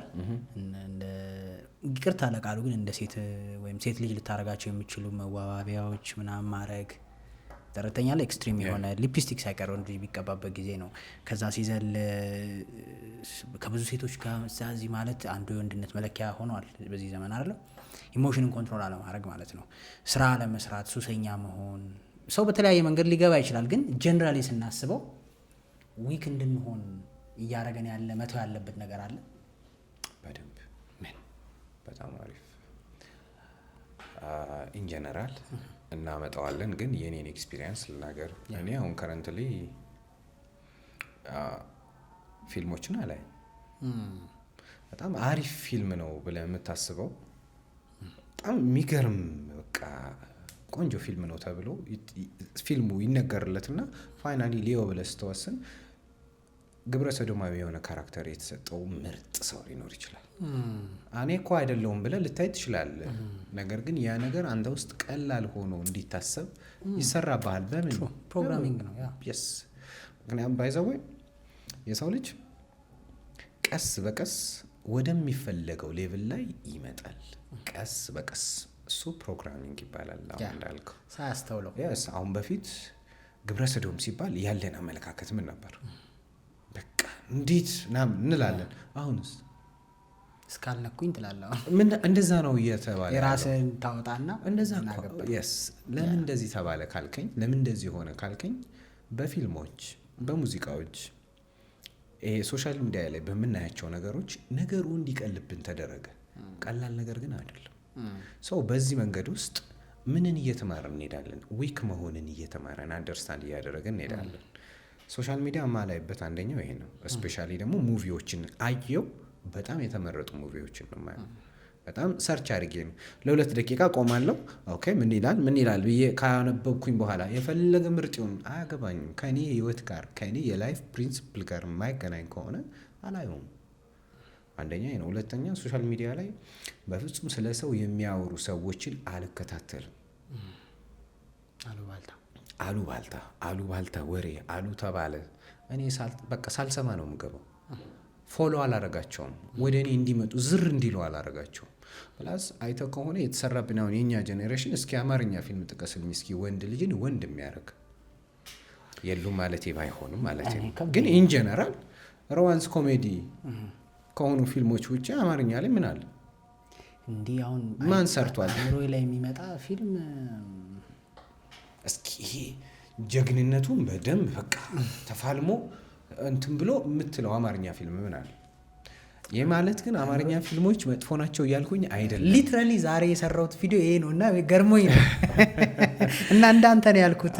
አማርኛ ፊልሞች መጥፎ አይደሉም ነው እያልኩ አይደለም፣ ግን ይዘው የሚመጡት ኮንተንት ደግሞ ሰው ራሱን ያይበታል በደንብ ኤግዛክትሊ ሰው ምክንያቱም ያው በቀልድ መልክ ማስተማር ነው አይደል? ፋይናሊ የእንትኑ ይዘት ህንድ ፊልምን አይተህ ከሆነ በቃ ስፔሻሊ ደግሞ የድሮዎቹ ህንድ ፊልሞች ምን ወንድ ያደርጋሉ ብለን ወንድ እኮ 90s በተለይ ደግሞ በአማርኛ ፊልምና በህንድ ፊልም ያደግነው በትንሽዬ ዴቲንግ ውስጥ ቴክስት ካልመለሰችለት ወይኔ በቃ ብሎ እራት አልበላም ምን አትመልስላ እና አይ በቃ ተጣልታኛ ትጣላ እና ምን ይፈጠራል? በግድ የሚሆን ነገር የለም። ምንም የሚሆን ነገር የለም በግድ። አንተ ስለፈለግ ብቻ አይደለም ይፈርት ያስፈልገዋል። አንተ እሷ የምትፈልግ ለእሷ ማን ነው እሷ ለምታወጣው ምንድን ነው ይሄ ክራይቴሪያ ማሟላት ስትችል ብቻ ነው። ክራይቴሪያውን ካላሟላ በግድ የተጠማዘ ህይወት የላጥፋ እንትን ልጠጣ የምትልበት ሲቹዌሽን ውስጥ መግባት አለብህ ብዬ አላስብም። ራስን ማክበር የሚጀምረው ራስን ከመውደድ ነው። እኔ አልታገልም፣ ምንም ነገር አልለምንም። አንተም ምንም ነገር መለመን የለብህም፣ ተደራደር እንጂ የማንም ሰው ጥገኛ መሆን የለብህም። ራስን በራስህ ለማቆም መሞከር መቻል አለብህ። ስትወለድ ክራንች ይዞ አይደለም እግዚአብሔር አምላክ ወደ ምድር ያመጣ። የተወለድከው እጅና እግርን ይዘን ነው። በእነሱ ለመቆም በጣም መሞከር መቻል አለብህ። ማንንም ሰው እንዳትፈራ። የሚፈራው አንድ እግዚአብሔር ብቻ ነው። ታትሰት ከዛ ውጭ ግን ባለው የህይወት ኮንቴክስት አንድ ሰው ፋይናሊ ውጤቱ የሚመጣው የሚውልበትን ቦታ የሚያየውን የሚያነባውን ነገር አይተን ምን አይነት ውጤት እንደሚመጣ ማወቅ መገመት ሶ ሲምፕል ነው በጣም። ለዛ ነው እኔ ፊልም ህንድ ፊልም አላይም። ህንድ ፊልም ያውኖቹን ነው የማየው። ለምን ካልከኝ የእውነት አክሽኖችን፣ የእውነት ወንድነትን፣ የእውነት መታገልን፣ መድማት፣ መቁሰልን ስለሚያሳዩ እነሱም ገብቷቸው ነው ባይዘዌ ፕሮግራሚንግ እያደረጉ ነው ያሉት። የኛም ፊልሞች ላይ በእርግጠኝነት ከዚህ በኋላ የሚወጡ በጣም ወንድነትን የሚሰብኩ ሙቪዎች ይወጣሉ ብዬ አስባለሁ። ካልሆነ እኛው ራሳችን እንሰራለን። ፋይናሊ ሰዎች የሚውሉበት ቦታቸውን በማየት የሚያነቡትን፣ የሚሰሙትን፣ ሰራውንዲንጋቸውን በመመልከት መጨረሻቸው ምን ሊሆን እንደሚችል መገመት በጣም ሰው ሲምፕል ነው። ጥያቄ ላይ ስትነሳልኝ የጠየቀኝ ለምን ወንዶች ዊክ ሆኑ? ወንድነት ለምንድን ነው በዚህ ልክ ደረጃ የማይኖሩት የሚል ጥያቄ ነው የጠየቀኝ ሰው። እኔ ደግሞ ምልህ ምንድን ነው ያው የምናየው፣ የምንሰማው፣ የምናነበው ነገሮች በጠቅላላ የእኛን መጨረሻ ኤግዛክት ማረፊያችንን ይወስናሉ ብዬ ነው የማስበው። ለምሳሌ አንድ ከጉራጌ ቤተሰብ የተወለዱ ሁለት መንታ ልጆች፣ አንደኛው ኢትዮጵያ ውስጥ አንደኛው ደግሞ ፈረንሳይ በአጋጣሚ ይሄዳሉ። ፈረንሳይ ያደገው ልጅ ምን አይነት ቋንቋ ነው ሊናገር የሚችለው? ፈረንሳይ። ኢትዮጵያ ላይ ያለው ልጅ ደግሞ የተወለደው ከጉራጌ ቤተሰብ ነው። ምን አይነት ቋንቋኛ ሊያወራ ይችላል? ጉራጌኛ እና አማርኛ ሊያወራ ይችላል። ኦብቪየስሊ ኢንቫይሮንመንቱ ነው ያ። ፈረንሳዊው ምናዊ ነህ ሲባል ምንድነው ማውራት የምትችለው ሲባል ፈረንሳይኛ ቋንቋ ነው የሚለው። የእውነት ግን ዲፕ ዳውን ማን ነው ማንነት ሲባል የመጣሁት ከጉራጌ ቤተሰብ ነው ብሎ ያወራል። ኢትዮጵያ ላይ ያለም ሰው ልክ እንደዚሁ ምናዊ ነህ ሲባል የስ አበሻ ነኝ። ማን ነው ዲፕ ግን ሲጠየቅ ጉራጌ ነኝ የሚል ጥያቄ ይመልሳል። ኢንቫይሮንመንትህ ማተር ያደርጋል። ኢንቫይሮንመንትህ የምታየው ስልክ ላይ የምታነበው ጓደኛ በጣም ነው ማተር የሚያደርገው። ጓደኛ ይዛሃል። ጓደኛ ከያዝክ ስፔሻሊ ደግሞ ከ20 ዓመት በኋላ ጓደኛ ማውራት ያለበት ስለ ለውጥ፣ ስለ ስኬት፣ ራስን ስለመገንባት፣ ራስን ስለመለወጥ፣ ነገሮችን ታግሎ ስለማሸነፍ ብቻ ነው መሆን ያለበት እንጂማ ስለ እንውደቅ፣ ስለ እንቃም፣ ስለ እናጭስ ይሄን የሚያወራ በጣም ብዙ ሰው ሞልተዋል። የእውነት ጓደኛ ግን ከያዝክ እንለወጥ ነው የሚልህ። አግብተህም ከሆነ ቤትህን አክብር ይልሃል። ስትስት መስመር ተው እንዴ እንዴት አግብተህ አይደል እንዴ ብሎ ሪማይንደር ነው የሚሆነ። ኢቨን እሱ ሲንግል ሆነ የስ ሪል ጓደኛ እንደዛ ነው። አሁን እኮ አግብተሃል በቃ እንዳትሰማት ናውጣ ነው የሚል ምን አይነት ጓደኛ እንደሆነ አላውቅም። ማለት ይፍረስ ቤትህ ይፍረስ እያለ ነው እኮ። ፊት አትስጥ ለሴት ልጅ ይላል እንዴ። ፊት እንዳትሰጠው ለሱ። ምክንያቱም ወንድ አይደለው እንዴ። የሆነ ነገር ነካክቼ አልተውም፣ ጀምራለሁ፣ እስከ ጥግ ነው ማስኬደው። ትዳር ጀመርኩኝ፣ እስከ ጥግ ነው ማስኬደው። ትዳር ከጀመርኩኝ በኋላ የስ ሌላ ምዕራፍ ከፍቻለሁ። ጓደኞቼን የማገኛቸው በፕሮግራም ነው መሆን ያለበት። ሲንግል ሆኜ እንደፈለግኩ አግኝቼ ሊሆን ይችላል። ካገባው በኋላ ግን ራሱን የቻለ ኤቲክስ አለው። ያ ማለት ወንድነቴን የእውነት የማረጋግጠው ለጀመርኩት ነገር የእውነት መቆም ስችል ነው። እንዴ ና አትወጣም እንዴ ዛሬ ሲል አይ እቤት ከባለቤቴ ጋር እንደዚህ እንደዚህ ያደርጋለሁ እንዴ አንተ ግን ምናምን ካለ በቃ ደውልልሃለሁ በለው። ከዛ ብሎክ ነው ማድረግ ያለብን። ደግሞ እንዳይደውል ብሎክ። ለምን እንዴት ና ብሎ ከሚገርም ህይወት ጥሩ ህይወት ጥሩ መንገድ ላይ ከሄደ ህይወትን ሊያስቆም ይችላል። ኢንቫይሮንመንት ማተር ያደርጋል እና ኢንቫይሮንመንትን በደንብ እየተከተልከው ፋይናሊ ምን ላይ እንደምታርፍ መገመት በጣም ቀላል ነው። ሰው ፊልማችን የማይሆን ፊልም ከሆነ፣ ጓደኞቻችን የማይሆኑ ጓደኞች ከሆኑ፣ አዋዋላችን የማይሆን አዋዋል ከሆነ፣ የምናነበው የምንሰማቸው ነገሮች የማይሆን ከሆነ የእውነት ወንድነታችንን እየሸረሸሩት ይሄዳሉ ማለት ነው። ዛሬ የምታደርገው ነገህን ነው የሚሰራው። ስለ ገንዘብ እናወራ፣ ምክንያቱም ስለ ቢዝነስ በጣም ኢንትረስትድ ሆነ ታወራለህ። እሱን ሳላወራህ እንግዲህ አንጨርስም መቼም። ፖድካስታችን ሞር ሪሌሽንሺፕ ላይ ፎከስ ብናደርግም ያው ፐርሰናል ዲቨሎፕመንት ቻናል አለን። ምናልባት አሁን ፐርሰናል ዲቨሎፕመንት ፖድካስት ለብቻ ሪሌሽንሺፕ ለብቻ ላረገው ሁሉ እያሰብኩ ነው። ምክንያቱም ፐርሰናል ዲቨሎፕመንትም ለብቻ ስለምሰራ እዛ ላይ ወይ ስለ ቢዝነስ ገንዘብ ምናምን የምናወራበት እያሰብኩ ነው። ግን ፎር ቱዴይ ግን እኔ በጣም ብዙ ሰዎች ጋር ራሴም ህይወት ላይ አንደርስታንድ ያደረኩት በጣም ብዙ ሰዎችንም ዲፕሊ በደንብ የማይበት መንገድ ስለ ገንዘብ ሰው ያለው አመለካከት ነው።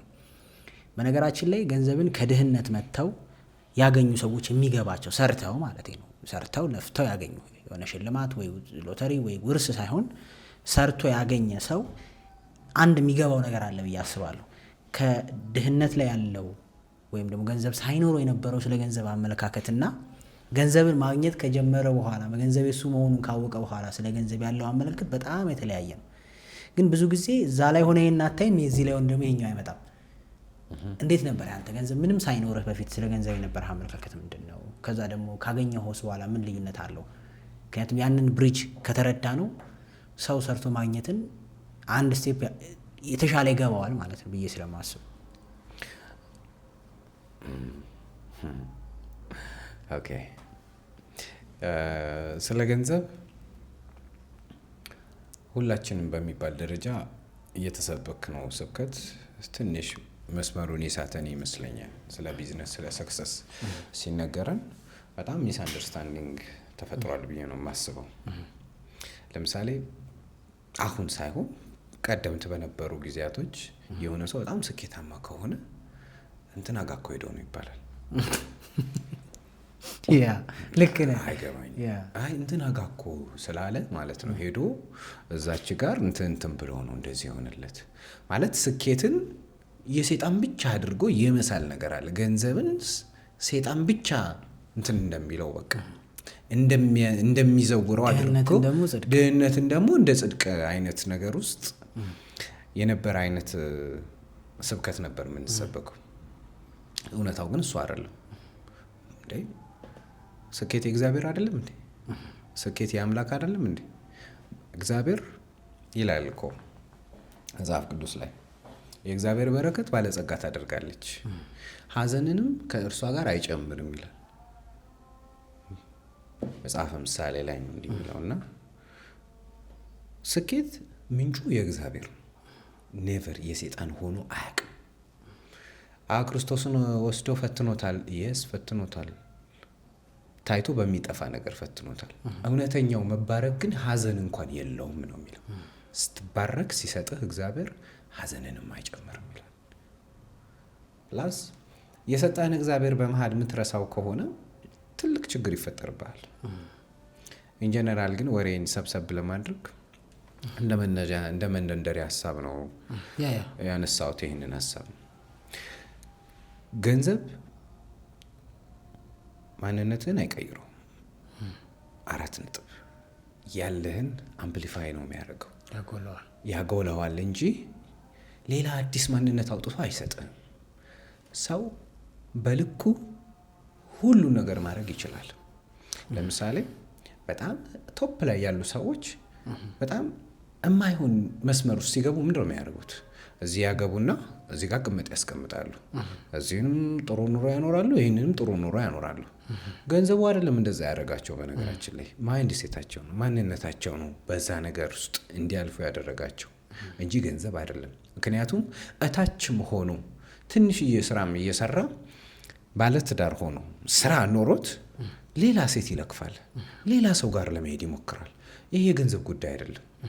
ማለት ብዙ ገንዘብ አይፈልግም አንተ የማይሆን ኃጢአት ለመስራት። ባለህበት ልክ ኃጢአት መስራት ትችላለህ። ማንነትህ በዛ መንገድ ከሆነ የተገነባው ማለት ነው። አት ዘ ሴም ታይም ደግሞ ማንነታቸው ገንዘብ እንዲያወጣላቸው ካገዟቸው ሰዎች አሁን ቢኒያምን ማየት እንችላለን። ቢኒያም ፍሮም ዘ ቢጊኒንግ መልካም የመሆን እቅድ ስለነበረው ገንዘቡን፣ ንብረቱን፣ ቤቱን ሽጦ ፋይናሊ ሰዎች የሚያርፉበት፣ ሰዎች የሚደሰቱበት፣ የሚባረኩበት ሄደህ ስትሰጥ እኮ ትባረካለህ። ማረፊያቸው የሚሆኑ ነገሮች ሊሰራ ችለዋል። ከዛ ማንነትን ያወጣዋል እንጂ ክፉ ከነበርክ ገንዘብ ሲኖር ምንድን ነው የምትሆን? ሞር ክፉ ትሆናለህ። ለምን? ገንዘብ የስ አቅም አለ። ጥሩ ከነበርክስ? አሁንም አቅም አለ። አቅም ካለ ልክ እንደዚሁ ሰዎችን የማገዝ ነገር ይኖራል። ባለ ትዳር ሆነ ለትዳር ጥሩ አመለካከት ካለ ገንዘብ ሲኖር ምንድን ነው የምትሆን?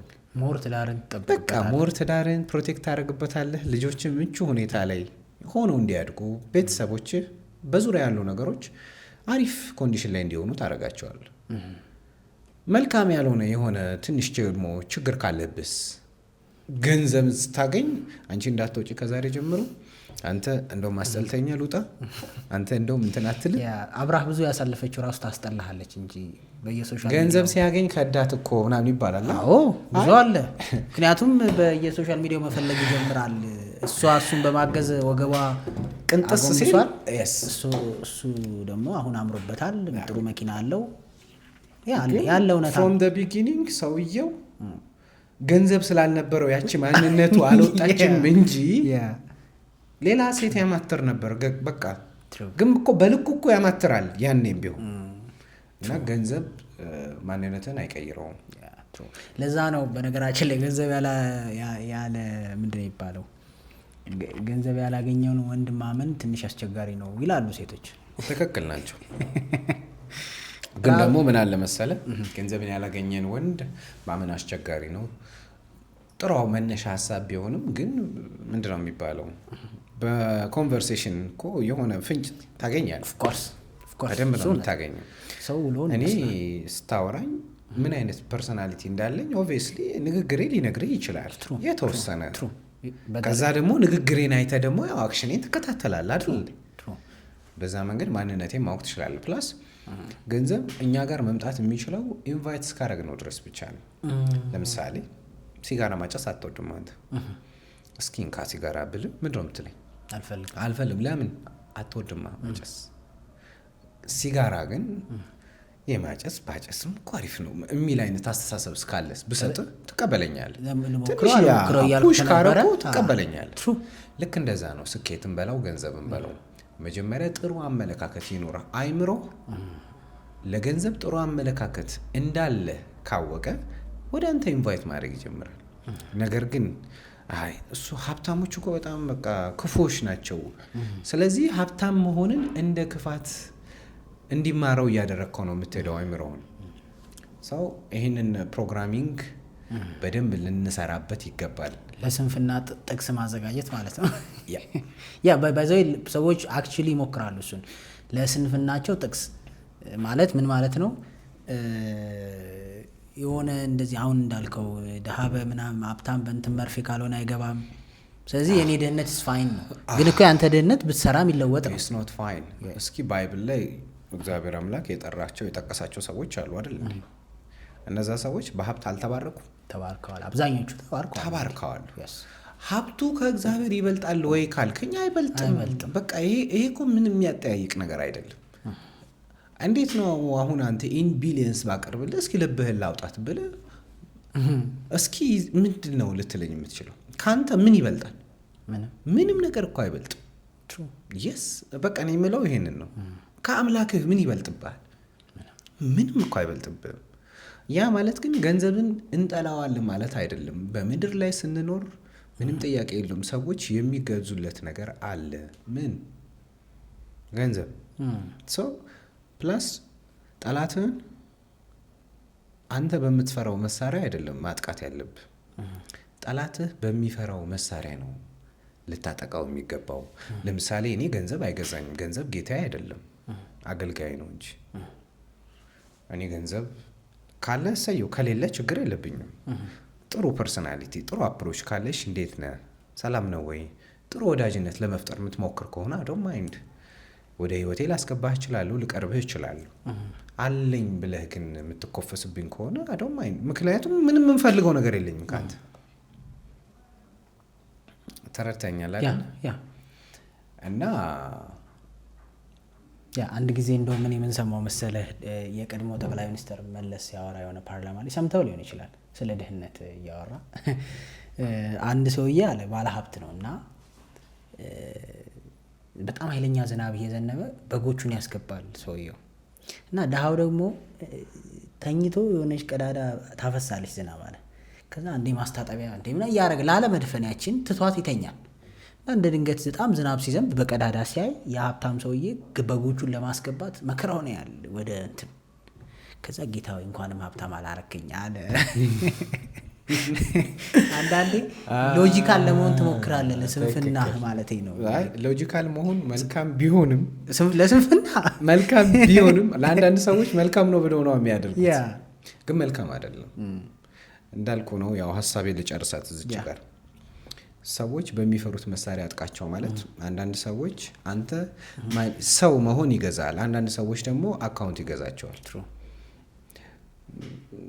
የሆነ ቦታ ገብተህ እስክትከፍል ድረስ ሰዎች አቴንሽን ላይ ሰጡ ይችላሉ ዋንስ ግን ስትከፍል አቴንሽን ይሰጣል ለምን እነሱ የሚፈሩት ገንዘብን ስለሆነ ብቻ እኔ ገንዘብ ጌታ አይደለም አገልጋዬ ነው ያልኩ ለዛ ነው እኔ ሰውነት ብቻ በማየት ስትመጣ አቀራረብ ደስ ካላለኝ ስላለ ስለሌላ አይደለም በቃ ሸሻል ጉዳይ አይደለም ቢኖርም ባይኖርም ኖሮ እንዴት እንዳገኘው ለመናገር አንገትን የሚያንቅ ከሆነ አዶም ማይንድ ጉዳይ አይደለም አይኖርህም ግን ድህነት አናት ላይ ወጥቶ ኩፍስ የምትልም ከሆነ አላቀርብህም ያ ማለት እኔ ያለኝ እያልኩኝ አይደለም አሞን ደወይ መንገድ ላይ ነኝ ግን አይቀርም ፋይናሊ ሰዎች የሚፈሩት መሳሪያ ገንዘብ ከሆነ በቃ አንተ ይዘህ መውጣት ያለብህ ገንዘብን ነው ለምሳሌ አንተ ውሻ ትፈራለህ ጠላትህ ደግሞ ውሻ አይፈራም አንተ ውሻ ስለፈራህ ብቻ እሱም ውሻ ይፈራል ብለህ ይዘህ መሄድ አለብህ እንዴ በቃ እሱ የሚፈራው ሜቢ አይጥ ሊሆን ይችላል አይጥ ነው ይዘህ መሄድ ያለብህ እሱ የሚፈራው ያንን ስለሆነ አንተ ገንዘብን እንደ አገልጋይ ትመለከተዋለህ ሌላ ሰው ደግሞ የሥራ ምንድነው የሚባል ተቀናቃኞች ወይንም ምንድነው ላንተ ስራ አጋዥ እንዲሆን የምታመጣው ሰው በቃ ገንዘብ ከሆነ የሚፈልገው ገንዘብን ብቻ ያሳየው that's it በዚህ መንገድ ነገሮችን አቺቭ ማድረግ ትችላለህ ነው ሐሳቡ እና ቢ ሬዲ ለገንዘብም ይሁን ለስኬትም ይሁን ለትዳርም ይሁን ያልተዘጋጀበት ነገር ፋይናሊ ይጥላል በቃ ድንገት ሊሆን ይችላል ግን ተማር ለመማር ሬዲ ሁን ዝግጁ ሁን ድንገት እኮ ልታገባ ትችላለህ በአጋጣሚ ሊሆን ይችላል ወይኔ አቃኒ እኮ ሬዲ አይደለሁም ካልክና በጣም ሬዲ አለመሆንን በጣም ምንድነው እያካበድከው የምትሄድ ከሆነ ያ ትዳር መውደቂያ ይሆናል ኦኬ ሬዲ አይደለሁም ግን እሺ እንዴት ልሁን yes የማታስበው የማታውቀው ገንዘብ ሊመጣ ይችላል ሬዲ ካልሆን ገንዘቡ መጥፋ ነው የሚሆነው of course ስለዚህ ሬዲ መሆን በጣም መልካም ይመስለኛል ለምንም ነገር አጋጣሚ ሆኖ ስለ ቢዝነስ አወራን እንጂ ለምንም ነገር አዲስ ልብስ ለመግዛት ሬዲ ሁን ማለት ያሉትን አውጥቶ ለመጣል የማይሆነውን ለመስጠት ማን ሁለት ያለው ለአንድ ለሌለው ይስጣል ይላል ልክ እንደዛ ለመስጠት ሬዲ ሁን ወታደር ማለት yes የወታደር ሜንታሊቲ እሱ ነው ሬዲ ሜንታሊቲ ማለት በቃ እኔ ስለ ውትድርና ካነሳው አልጠግብም አውርቼ አልጠግብም ለምን ካልከኝ ውትድርና በጣም ማንዳቶሪ ነገሩ ወንድ መሆን ነው ማለት መክዳት በፍጹም ወንድ አያስብልም ጓድህን ትለው መሄድ ወንድ አያስብልም አንተ እንድትነሳ አንተ እዚህ ለመድረስ ላገዙ ሰዎች ይኖራሉ አይደል እንዴ ምንም ጥያቄ እዚህ ከደረስክ በኋላ እነዛን ሰዎች ጀርባ መስጠት ወንድ አያስብልም ጎብጣ ያሳደገች እናትን መተው ለኔ ወንድ አያስብልም ምክንያቱም ያልመለስከው ዛታች ጥያቄ አለ በውትድርና ዓለም ውስጥ በፍጹም ትተህ መሄድ አትችልም ጓድህን የፈለገ ነገር ቢሆን ይሄ ህግ ነው ታማኝነት በደንብ ዓላማው የገንዘብ አይደለም ውትድርና ውስጥ ስትገባ ዓላማ የገንዘብ አይደለም ዓላማው ሀገርን የማቅናት ሀገርን የማነጽ ሀገር እንዳትደፈር የማድረግ ነው ዓላማው በቃ ባንዲራ ነው እኮ ይዘው የሚሄዱት። ምን የገንዘብ ምልክት እኮ ይዘው አይሄዱ። ቢዝነስም ልክ እንደዛ ነው። ገንዘብን ብቻ ብለህ ከሆነ የምትገባው ውድቀትን ትከናነባለህ። ፋይናሊ ምንድን ነው ለሰዎች የማቀርበው ለሰዎች የማደርሰው ነገር የምትለውን ነገር መመለስ መቻል አለብህ። ያቺ ስትመለስ አውቶማቲካሊ ተከትሎት ይዞ የሚመጣ ነገር ይኖራል። ተረድተኛል አይደል? በቃ ልክ እንደዛ ቼን ነው ማለት ቼን ነው። አሜዚንግ። ሶ አንተም በዚህ ቢዝነስ ላይ በዚህ መንገድ የምትሰራው በደንብ ሰዎችን መጥቀም አለበት ብዬ የሆነ ነገርን ካሰብኩ ምክንያቱም እስኪ ገንዘብ ስጠኝ አሁን በቃ እንደዛ ነው የምትለኝ። አጋጣሚ ሆኖ ስልክ ቻርጅ ሊያልቀው ነው አለኝ እኮ ቻርጅ እንካ ብልህ በጣም አሪፍ። ስለዚህ ስንት ልክፈል ነው የምትለኝ። አውቶማቲካሊ ለተጠቀምክበት ነገር የሆነ ነገር መክፈል ትፈልጋለህ። ዊዛውት ኤኒ ኢፈርት ግን ገንዘብ አምጣ ብልህ ለምንድን ነው የምትለኝ? ይሄ ነገር በጣም ትሩ ነው። ለምን መሰለህ? አንዳንዴ የሆነ ቦታ መኪና አቁመህ ስታቆም የለም ልጁ ልክ ልትሄድ ስትል ሲመጣ እናድሃል ነበርክ። ልክ እንደዚህ ደግሞ ቆሞ ስጦም እዚህ ጋር ወደኋላ ምናምን ብሎ ያስገባሃል። ደግሞ አለመስጠት አትችልም። ካሽ ፈልገህ ከሰው ተበድረህ ምናምን ስጠው እና አእምሯችን ውስጥም አለ ለተገለገልንበት ነገር መክፈል። ካልተገለገልና ካልመሰለን ደግሞ እልህ ይዘናል። 20 ብር እኮ ማንም ህይወት አያበላሽም እኮ ግን የሆነ እልህ ውስጥ ትገባለህ። በቃ አልተገለገልኩም ወይም የእሱን ሰርቪስ አላገኘውም ለምንድን ነው ከፍለው ትላለህ። እና ስትላት ትዝ ስላለኝ ነው ያ ትክክል ኮመን ነገር ለተገለገልክበት ነገር ያው ዊዛውት ኤኒ እንትን ትጠይቃለህ። ስንት ልክፈል ነው የምትለው እንጂ እከፍላለሁ እንዴ አትልም። ስንት ልክፈል ነው የምትለው። አንዳንዴ ሰርቪሱን ባበዛብህ ቁጥር ትጨምራለህ ጭንቅላት። እንዲህማ አይበቃው እያለ ጭንቅላት ይጨምራል። ሀሳቡ ምንድን ነው? ስለ ገንዘብ ሲባል ገንዘቡ ላይ ብቻ ፎከስ ማድረግ የለብህም። ሰዎች ገንዘብ ለአንተ እንዲሰጡ እነሱ የሚጠቅም የሆነ ነገር ይዘህ መቅረብ መቻል አለብህ። ካልሆነ ማንም ሰው አይሰጥህም። ልመና ነው የሚሆነው። ልመና ደግሞ የሚያኮራ ነገር አይደለም። በጣም ፋይናሊ የምትጸጸትበት ነገር ነው። ሰዎች በአንድም በሌላ ልመና ውስጥ ሊገቡ ይችላሉ። ያንን ቶፒክ አይደለም እኔ የማወራው። የእውነት መስራት እየቻሉ መስራት የማይፈልጉትን ምርጫቸው ያላደረጉትን ማለት ነው። ለምንድን ነው የማትሰራው ሲባል ስራ ጠፋ፣ ስራ የለም። ፍጠራ ስራ። ለምን አትፈጥር? የምር ግን ጠፍቷል በዛ ያክል። ለምን ደግሞ እኛ ደግሞ ሰራተኛ ስንፈልግ የለም። እኔ አሁን እሱ ክፍተት አይገባኝም። ሰራተኛ ስትፈልግ የለም ግን ስራ የለም ይልሃል። ግን ተራ ላይክ ብዙ እውቀት የማይጠይቅ ስራ ስትፈልግ ግን በትክክል ስሙን ጽፎ አፕላይ የሚያደርግ ሰው እንኳን የለም። ይሄ እንዴት ነው ጋፕ የምታየው አንተ? ስራ ላይ ያጋጥመሃል ያለህበት ቢዝነስ ላይ? አዎ በደንብ ያጋጥመኛል። ስራ የለም ግን ሰራተኛም የለም። የት ነው ሄደው? ቁም ነገር ብዙ ሰው አንደርስታንድ የሚያደርገው ይመስለኛል። የትም አልሄድም። ወንድነት ላይ ነው የሚመልሰን ይሄ ጥያቄ። ምን የሚባል ነገር አለ መሰለህ? በጣም ሎኪንግህ በጣም ጉድ ነው፣ አሪፍ ነው፣ ደስ ይላል። ፊዚካሊ ብዙ ነገሮችን ማድረግ የምትችል መግፋት፣ መጎተት የምትችል ሰው ትመስላለህ። ፋይናሊ ግን ለስራ ስትመጣ ፓኬጂንግ የሚባል ነገር አለ። ፓኬጂንግ ማለት አንዲት ሴት ጥሩ ሉክ ይኖራታል፣ ዋው ኢምፕረስድ ትሆንባታለህ። በስመ አብ በቃ ከእሷ ጋማ ብለህ ፈርዘር ትሄዳለህ ልጅ እስከ መውለድ። በቃ ገና እኮ አላወራሃት። የዚች ልጅ ሉኳ በጣም አሪፍ ሊሆን ይችላል። ፋይናሊ ግን ስትቀር ፓኬጂንግ ደግሞ የሚባል ነገር አለ። ፓኬጂንግ ማለት አሁን የሚያምረውን እቃ ወደ መድረክ የምታመጣበትን ነገር ምን ይባላል? አንደበት ወይም ኮንቨርሴሽን፣ ኮሚኒኬሽን እንለዋለን። ኮሚኒኬሽን ላይ ትንሽዬ ክፍተት ካለ በቃ እኮ አሪፍ ነበረ ግን ያው አይሆንም ብለህ ትሄዳለህ። ለምሳሌ የሀገር ውስጥ እቃዎችን ብንወስድ በጣም የሚገራርም ፕሮዳክቶች አሉ። ምናቸው ይደብራል? እንትን ፊኒሽንጋቸው፣ ጠርዛቸው የሆነ ነገር ይጎላቸዋል። ፊኒሽንግ ማለት ልክ ይሄ ነው። ፓኬጂንግ የምንለው ነገር አለ። ፋይናል ፕሬዘንቴሽኑ አለ። እዛ ውስጥ በጣም የሚገርም ምግብ አብስላ ወይም ምግብ አምስለህ ልትመጣ ትችላል። ስታመጣው አውራጣት ምግብ ውስጥ ከሆነ ይሄ ፓኬጂንግ ይባላል። ሰዎችም ስራ ጠፋ ሲሉ ስራ መስራት እኮ ፈልጋለሁ ይለዋል። ተረድተኛል? ነገር ግን ስራ ለመስራት ምን ያስፈልጋል?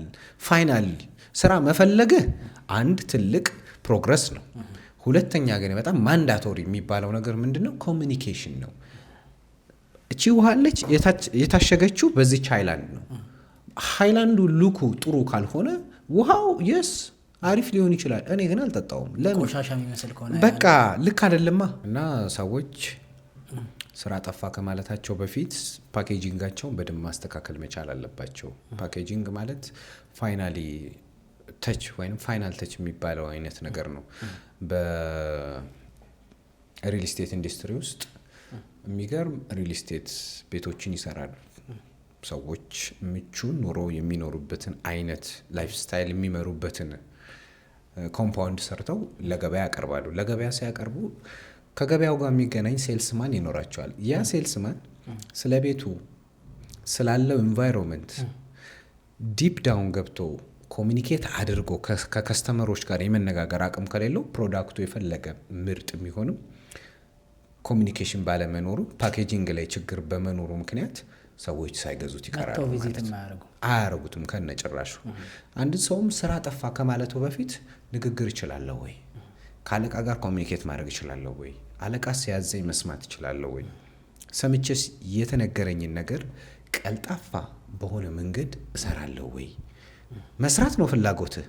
ይህ ስትታዘዝ መቼስ በሌላ ቋንቋ አትታዘዝም። በሚገባ ቋንቋ ነው የምትታዘዙ። በሚገባ ቋንቋ ትእዛዙን እየታዘዝክ አንተ የምትመልስበት መልክ። አንዳንድ ሰዎች እኮ አሉ አይደለም፣ ውስጣቸው ምን እንደሆነ ታውቀዋለህ፣ የሚመልሱልህ መልስ ግን ልክ አይሆን። ውስጡ እኮ አሪፍ ነው ግን ያው መልሱ ግን ትላለህ። ግን በቃ አይ ምግባባው ሰው ይሻለኛል፣ ጎበዝ ቢሆንም ምግባባው ሰው ጥሩ ነው ብለህ ያንን ሰው ሪሙቭ ልታደርገው ትችላለህ። ፓኬጂንግ ላይ በደንብ መሰራት መቻል አለበት። ኮሚኒኬሽን የማይፈልግ አንድም ነገር የለም። ከሚስት ጋር ለማውራት ኮሚኒኬሽን ይፈልጋል። ከልጅ ጋር አላወራም ካልክ ችግር የለውም። በቃ ፋይናሊ የሚሆነው ማጣት ነው ያንን ነገር። እና ስራ ቦታ ላይ አይታ ከሆነ እኔ ማንንም አልሰማም የሚል አይነት አስተሳሰብ የሚያራምዱ የስራ ስታፎች ይኖራሉ። ፋይናሊ የሚጎዱት እነሱ ናቸው። ስራውን በስተመጨረሻ ላይ የሚያጡት እነሱ ናቸው። ባይዘዌ ስራው ሰው አያጣም። አንተ ግን መልሰህ ስራ ላታገኝ። እኔ እንደውም ኮሚኒኬሽን የዲፕሎማት ቪዛ ነው ብለው ነው እንጂ ኦልሞስት የትም ገብተህ ትወጣበታለህ። የትም እንዴ ከህግ አካሎች ጋር አንዳንዴ ግብግብ እዛ ጋር እየደበደቡ ሊመጡ ይችላሉ። ማለት የማይሆን ነገር አድርገው የማይሆን ነገር ተናግረው ልክ አንተ ጋር ሲመጡ ግን የሚገባቸውን ክብር ሰጣቸው። የስ የሚገባህን ክብር ይሰጠዋል። ከዛ እነሱ ካወራኸኛ አይቀር የመጨረሻ አንድ ጥያቄ አለኝ። ኦኬ፣ ምን ያህል ሰራተኞች አሉ? በስታፍ ደረጃ አውቲንክ ይዋዥቃል። በቃ ኤስቲሜሽኑ ላይክ ማለት ቋሚም ለምሳሌ 50 የሚሆንበት አጋጣሚ ይኖራል። ኦኬ ናይስ። 40 የሚደርስበት አጋጣሚ ይኖራል። የሚያንስበትም አጋጣሚ ይኖራል። ቴምፖራሪ አሉ፣ ቋሚ አሉ አይደል? አዎ። አሁን በመሀል የሆነ አጋጣሚ ሆኖ አሁን ዛሬ ከረንትሊ ስንት ስታፍ አለ ብትለኝ ሜቢ ወይ 35 ሊሆኑ ይችላሉ። ናይስ። ሶ ላይክ ከ35 እስከ 50 እንበለው እንደ ኮንዲሽኑ። እሺ ሶ እኔ አሁን ሰራተኞቹ ብዛት ሳይሆን ፖይንቴ ጥያቄ ስላለኝ ነው። 35ም 50ም እንደየስ ምክንያቱም ሁሉም ስራ ላይ ቴምፖራሪ የሚሰራ አለ፣ በቋሚነት ደግሞ ማትለቃቸው ሰዎች አሉ አይደለም። ቴምፖራሪውን ስትቆጥር ሊበዛ ይችላል፣ ደግሞ ቋሚም ደግሞ ሲሆን አለ። ግን አትሊስት በዚህ 35 ዛሬ ላይ ካለ ቢዝነስ ላይ ብዙ ሰው ይቸገራል ብዬ ማስበው፣ ሳያውቀውም ይገባል ብዬ ማስበው፣ ብዙም ዋጋ ይከፍልበታል ብዬ ማስበው ሂውማን ሪሶርስ ነው። ሂውማን ሪሶርስን ማኔጅ ማድረግ፣ የሰው ኃይል ጋር አብሮ መስራት መቻል በጣም ከባዱ፣ ሰው መቅጠር፣ ሰው ማባረር፣ ሰዎችን የውስጥ ኢነርጂያቸውን አውጥተው እንዲሰሩ ማድረግ በጣም አስቸጋሪ። እኔ ከብዙ ልጆች ጋር ወርቻለሁ፣ ቢዝነስም ላይ ካሉ ታፉ ፓርት እሱ ነው የሚሆንባቸው። ራሳቸውን ለምደውታል መስራት፣ ስራውን ያውቁታል፣ ነገር ያውቁታል። ግን ያንንም ሰው ደግሞ ኢንስፓየር አድርጎ በዛው ልክ እንዲሰራ ማድረግ በጣም አስቸጋሪ ነው። ሶ እዚህ ላይ የምትጠቀመው ስትራቴጂ አለ። 35ቱንም ይሁን 20 ይሁን 50 ሰራተኞችን ማኔጅ የምታረግበት ወይም ሊድ የምታረግበት መንገድ የከበደህ እና የተረዳኸው ነገር አለ እዛ ላይ ሰዎችን ማኔጅ ማድረግ ላይ አላው ምንም ጥያቄ የለው። ከባድ ፓርትም ይኖረዋል፣ ኖርማል ነው ብለህ የምታልፈው ፓርት ይኖረዋል። ለምሳሌ መንግስት ህዝቦችን የሚያስተዳድርበት ህግና ደንብ አለው። ጉዳዩ መንግስት ተመችቶታል አልተመቸውም ብቻ ነው እንጂ አንተ ተመቸ አልተመቸም አይደለም። ገቢዎች እነሱ የሚመቻቸውን የግብር ስብስብ የሆነ የዘረጉት ላይን አለ። እዛ ውስጥ እኛ አገልጋይ ነን፣ እኛ ሰራተኞች ነን። ከተመቸ ትገባለህ፣ ካልተመቸ ተወው እንጂ ከዚህ ህግ ውጭ ምንም የሚደረግ ነገር የለም። ህጉን ተንተርሰ ደስታህን ለመፍጠር ሞክር፣ መብትህ ነው።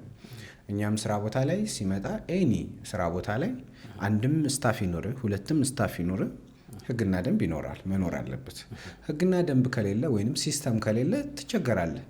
ለምሳሌ እኔ አንድ ሰራተኛን ለመቅጠር የማደርገው ነገር ይኖራል። ያቺን ነገር ቀጣይ ላይ ስህተት ከነበረች ላለመድገም እሞክራለሁ። ያቺን ነገር ደግሞ እስከ በሲስተም ለመዘርጋት ለመቀየር እሞክራለሁ። ፋይናሊም እኔ እንዲቀለኝ ካደረጉኝ ነገሮች አንዱ ሲስተም አለን፣ ሶፍትዌር አለ ፀጉር ቤቱ ላይ ታችም ስራ ቦታ ላይ። ሶፍትዌሩ ምንድነው የሚያደርገው? እያንዳንዱ ስታፍ የሚሰሩትን ይመዘግባሉ። የሚሰሩትን ከመዘገቡ በኋላ የትኛው ስታፍ ጥሩ ተንቀሳቅሷል፣ የትኛው ስታፍ ጥሩ አልተንቀሳቀሰም፣ የትኛው መሸለም አለበት፣ የትኛውስ መገሰጽ መመከር አለበት የሚለውን ሶፍትዌሩ ይነግራል። ለምሳሌ ቴሌ ብትሄድ በዚህ ዓመት ስንቴ እንደደወልክ ማወቅ ይችላሉ። ከማጋ አንድ ረጅም ወሬ እንዳወራ ማወቅ ይችላሉ። ልክ አንተ ረጅም ከስተመራችን ነህ፣ ስለዚህ ይሄን ሽልማት እንሸልማለን ቢልህ ደስ ይልሃል አይደል? ግን ማለት ይችላሉ፣ ያው እስካሁን አልጀመሩትም። በእኛም ስራ ቦታ ላይ ይሄንን ሲስተም ነው የተጠቀምነው። ሰዎች ጥሩ የሚሰሩትን ማበረታታት መቻል አለብን። ሰው ጥሩ የሰራውን ደግሞ ካበረታታው ታች ያለው ያው ጥሩ ሲሰራ ሽልማት እንዳለው ካወቀ ኦብቪየስሊ ያንን ስራ ለመስራት ይሞክራል። የሰው ባህሪ በጣም ይለያያል። የስ የቤትህን አመል እዛው ይሄ ታክሲ ውስጥ ነው የሚል ነገር አለ አይደል? ታክሲዎች ላይ ስትሄድ ይሄ ታክሲ ነው፣ ጠጋ ጠጋ በሉ፣ ተፋቀሩ፣ የቤታችሁን አመል እዛው የሚል ነገር ይኖራቸዋል። እና እኛም ስራ ቦታ ላይ ምንድነው ህግና ደንብ አለው። በዛ ውስጥ ሰዎች ራሳቸውን አስማምተው ለመስራት ከሞከሩ እሰየው፣ ደስ ይለናል። እኛ የምንፈልገው ያንን ነው። ፋይናሊ ግን ሰዎች ጋር ጥሩ ነገር ማቅረብ ነው። አንድ ሰራተኛ አልቻልኩትም ብለው የሆነ ሰው አንተ ጋር ኮምፕሌን መጥቶ ሊያቀርብ ይችላል። ምንድን ነው የምታደርገው? እንዴት ነው የምትቀጥረው? ከቀጠርክስ በኋላ በምን መልኩ ነው ማኔጅ የምታደርጋቸው ነው ጥያቄው። ስራን በደንብ ስትሮንግሊ እንዲያድግ ከሚያደርጉ ነገሮች አንዱ የስራ ኤንቫይሮንመንትን ምቹ ማድረግ ነው። አንደኛው ስራን ስንጀምር ማናችንም ያው ምቹ አድርገን አንፈጥረውም። የሆነ ሌቭላችን ግን ትንሽ ከፍ እያለ ሲሄድ ምቹ ማድረግ መቻል አለብን። ትሩ የስ ፋይናሊ ምን አይነት አለቃ ነህ ካልከኝ የሚወደድ የሚፈራ አለቃ ነኝ ማለት እኔን ለማውራት በፍጹም ልከብዳቸው አይገባም። አት ዘ ሴም ታይም የሆነ መስመር ደግሞ ሊስቱም አይገባም። ያንን አይነት አለቃ መሆን አስፈላጊ ነው። ጓደኝነትና ስራውን ባላንስ ማድረግ ማለት ነው። ጓደኝነት ሲባል ዲፕ ጓደኛ መሆን አለብህ ማለት አይደለም። ችግራቸውን ለማውራት ወይንም ያላቸውን የሆነ ነገር በጣም እንትን መሆን የለብህም። ገና ምን ሰርተን ነው እንደዚህ የምንሆነው? ምን ኖሮን ነው ኩፍስ ለማለት እንትን የምትለው? ገና እኮ አልሰራንም። ገና ብዙ ስራ ይቀረናል። ገና የሚቀረን ያልመለስናቸው ብዙ የቤት ስራዎች አሉ። እነዚሁን ገና ሳንመልስ ገና አንድ ሰው አንተን ለማውራት እጅግሬን የሚል አይነት ከሆነ ልክ አይደለም ማለት ነው። ብዙ ፕሮሰስ ደግሞ ስራ ላይ ስታፍ መጥቶ አንተ እንዲያወራ በደንብ መድረኩ ስትሬትሊ የተመቻቸ መሆኑን ማወቅ አለባቸው። ፕሮሰስ ማለፍ የለበትም። ቀጥታ መምጣት ይችላል። ለምን? ስራው እንዲያድግ አይደለም የምትፈልገው? ማደግ የሚችለው ደግሞ ስራ ውስጥ ያሉ ስታፎች በጠቅላላ ከአለቃው ጋር ወይም ከማናጀሩ ጋር ጥሩ ቦንዲንግ ሲኖራቸው ነው ማደግ የሚችለው። እንደነገርኩህም ደግሞ ገና እኛ ምን እናለን። አሜዚንግ አቤል፣ እግዚአብሔር አክብርልኝ። በእውነት አክብረን ስራ አጥተህ ስላገኘህን ቴንኪዩ በጣም። ሆፕፉሊ ኢን ዘ ፊውቸር እንገናኛለን ብዬ አስባለሁ በሰፊው። ቢዝነስ ላይ ነው የሚሰራው፣ ግን ሞር ኦፍ ትዳርና ሪሌሽንሺፕም ላይ በደንብ አስወርቻለሁ። ግን ደግሞ ሙሉ ለሙሉ ቢዝነስ ደግሞ እንገናኛለን። ስለጋበዝከኝ በጣም ነው የማመሰግነው። በጣም አሪፍ ቆይታ ነበር። በደንብ ሰዎች ይማራሉ ብዬ የማስባቸውን ነገሮች አንስተሃል። ባይሆን ጥያቄ ይኖረኛል ብዬ አስባለሁ። እስከ ዛሬ ካቀረብካቸው ሰዎች ምን አይነት ኤክስፒሪየንስ አንተ ለራስ ዴቨሎፕ አድርገሃል? ማለት ያው ይህንን ስለ ቢዝነስ እኔ ያው የጀመርኩበት ምክንያት አለኝ። ያው ኦብቪየስሊ በእድገቴ ምቹ ነገሮችን ስላልነበሩ ያንን ነገሮች ለእኔ ዲዘርቭ ያደርጉኛል በማለት ቢዝነሱን ጀምሬያለሁ። ወደዚህም ስራ አንተ ስትገባ ኦብቪየስሊ ስራ ሪሌሽንሽፕም ሊሆን ይችላል፣ ሰልፍ ዴቨሎፕመንትም ሊሆን ይችላል። ካገኘሃቸው ሰዎች ምን ተምረሃልም ፕላስ ምንድን ነው ሰዎች ይደርሳቸዋል ወይም ሰዎች ጋር እንዲደርስ የምትፈልገው መልእክት ምንድን ነው ብለህ ታስባለህ? ጥያቄና መልስ እንዳይሆን ቴንክ ዩ ስለጠየቀኝ። ከአላማዬ ስጀምር አላማዬ ሰዎች እኔ ያለፍኩበትን እንዳያልፉ መጥፎ ከሆነ ማለት ነው፣ ጥሩ ደግሞ ከሆነ እኔ ኤክስፒሪየንስ ያደረኩትን እንዲያደርጉ ነው ማለት። የኔን ጥያቄዎች ምናልባት የእነሱንም ፕሮብለም ሶልቭ የሚያደርግ ከሆነ ሼር ማድረግ። ጀነራሊ ስሰበስበው ግን ጥሩ የሆነ ሰው እንዲኖር ነው አላማዬ። ጥሩ የሆነ ሰው ማለት በትዳር፣ በጓደኝነት፣ በስራ ለማህበረሰብ የሚጠቅም ዜጋ ላይክ ያን ፖለቲካ ወሬ ይመስላል ግን እንደዛ ነው አላማዬ። በቃ ጥሩ የሚባል ኢንፎርሜሽንን ማስተላለፍ ነው። ላይክ በፍጹም ልታገኘኝ የማትችው ብዬ ማስበው የሚያጠፋ ኢንፎርሜሽንን ሳስተላለፍ ነው። ወይም ደግሞ ላይክ ማይጠቅም ላይክ ስለሚታይ ወይ ቪው ስላለው እንደዛ አላረግም። ከዛ ውጭ ግን እንዴት ከነዚህ ምን ተማርክ ከሰዎች? አብዛኛውን የተማርኩት ነገር መንፈሳዊነት ነው። በነገራችን ላይ አብዛኞቹ ደስተኛ፣ የሚሞክሩ፣ የሚጥሩ፣ ሰላም ያላቸው ሰዎች ለመንፈሳዊ ነገር ያላቸው ነገር አሪፍ ነው።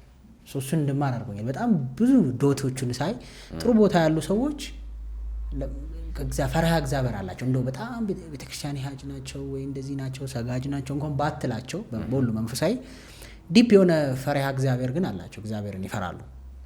ያ ነገር ደግሞ ላይክ ግርማ ሞገስም አቅምም ጉልበትም ሰላምም እንደሆናቸው ስላየው አይ ቲንክ ፈሪሃ እግዚአብሔርን ተምራለሁ ከገስቶቼ ከአብዛኞቹ። የስ አሜዚንግ ነው። በጣም ደስ ይላል በእውነት ጥሩ ብለሃል። ምንም የጨምረው ነገር አለ ብለሃል። ጨረስከው እኮ። በጣም ነው የማመሰግነው። እንግዲህ መልካም ጊዜ ይሆንላችሁ። እግዚአብሔር አክብር። አሜን።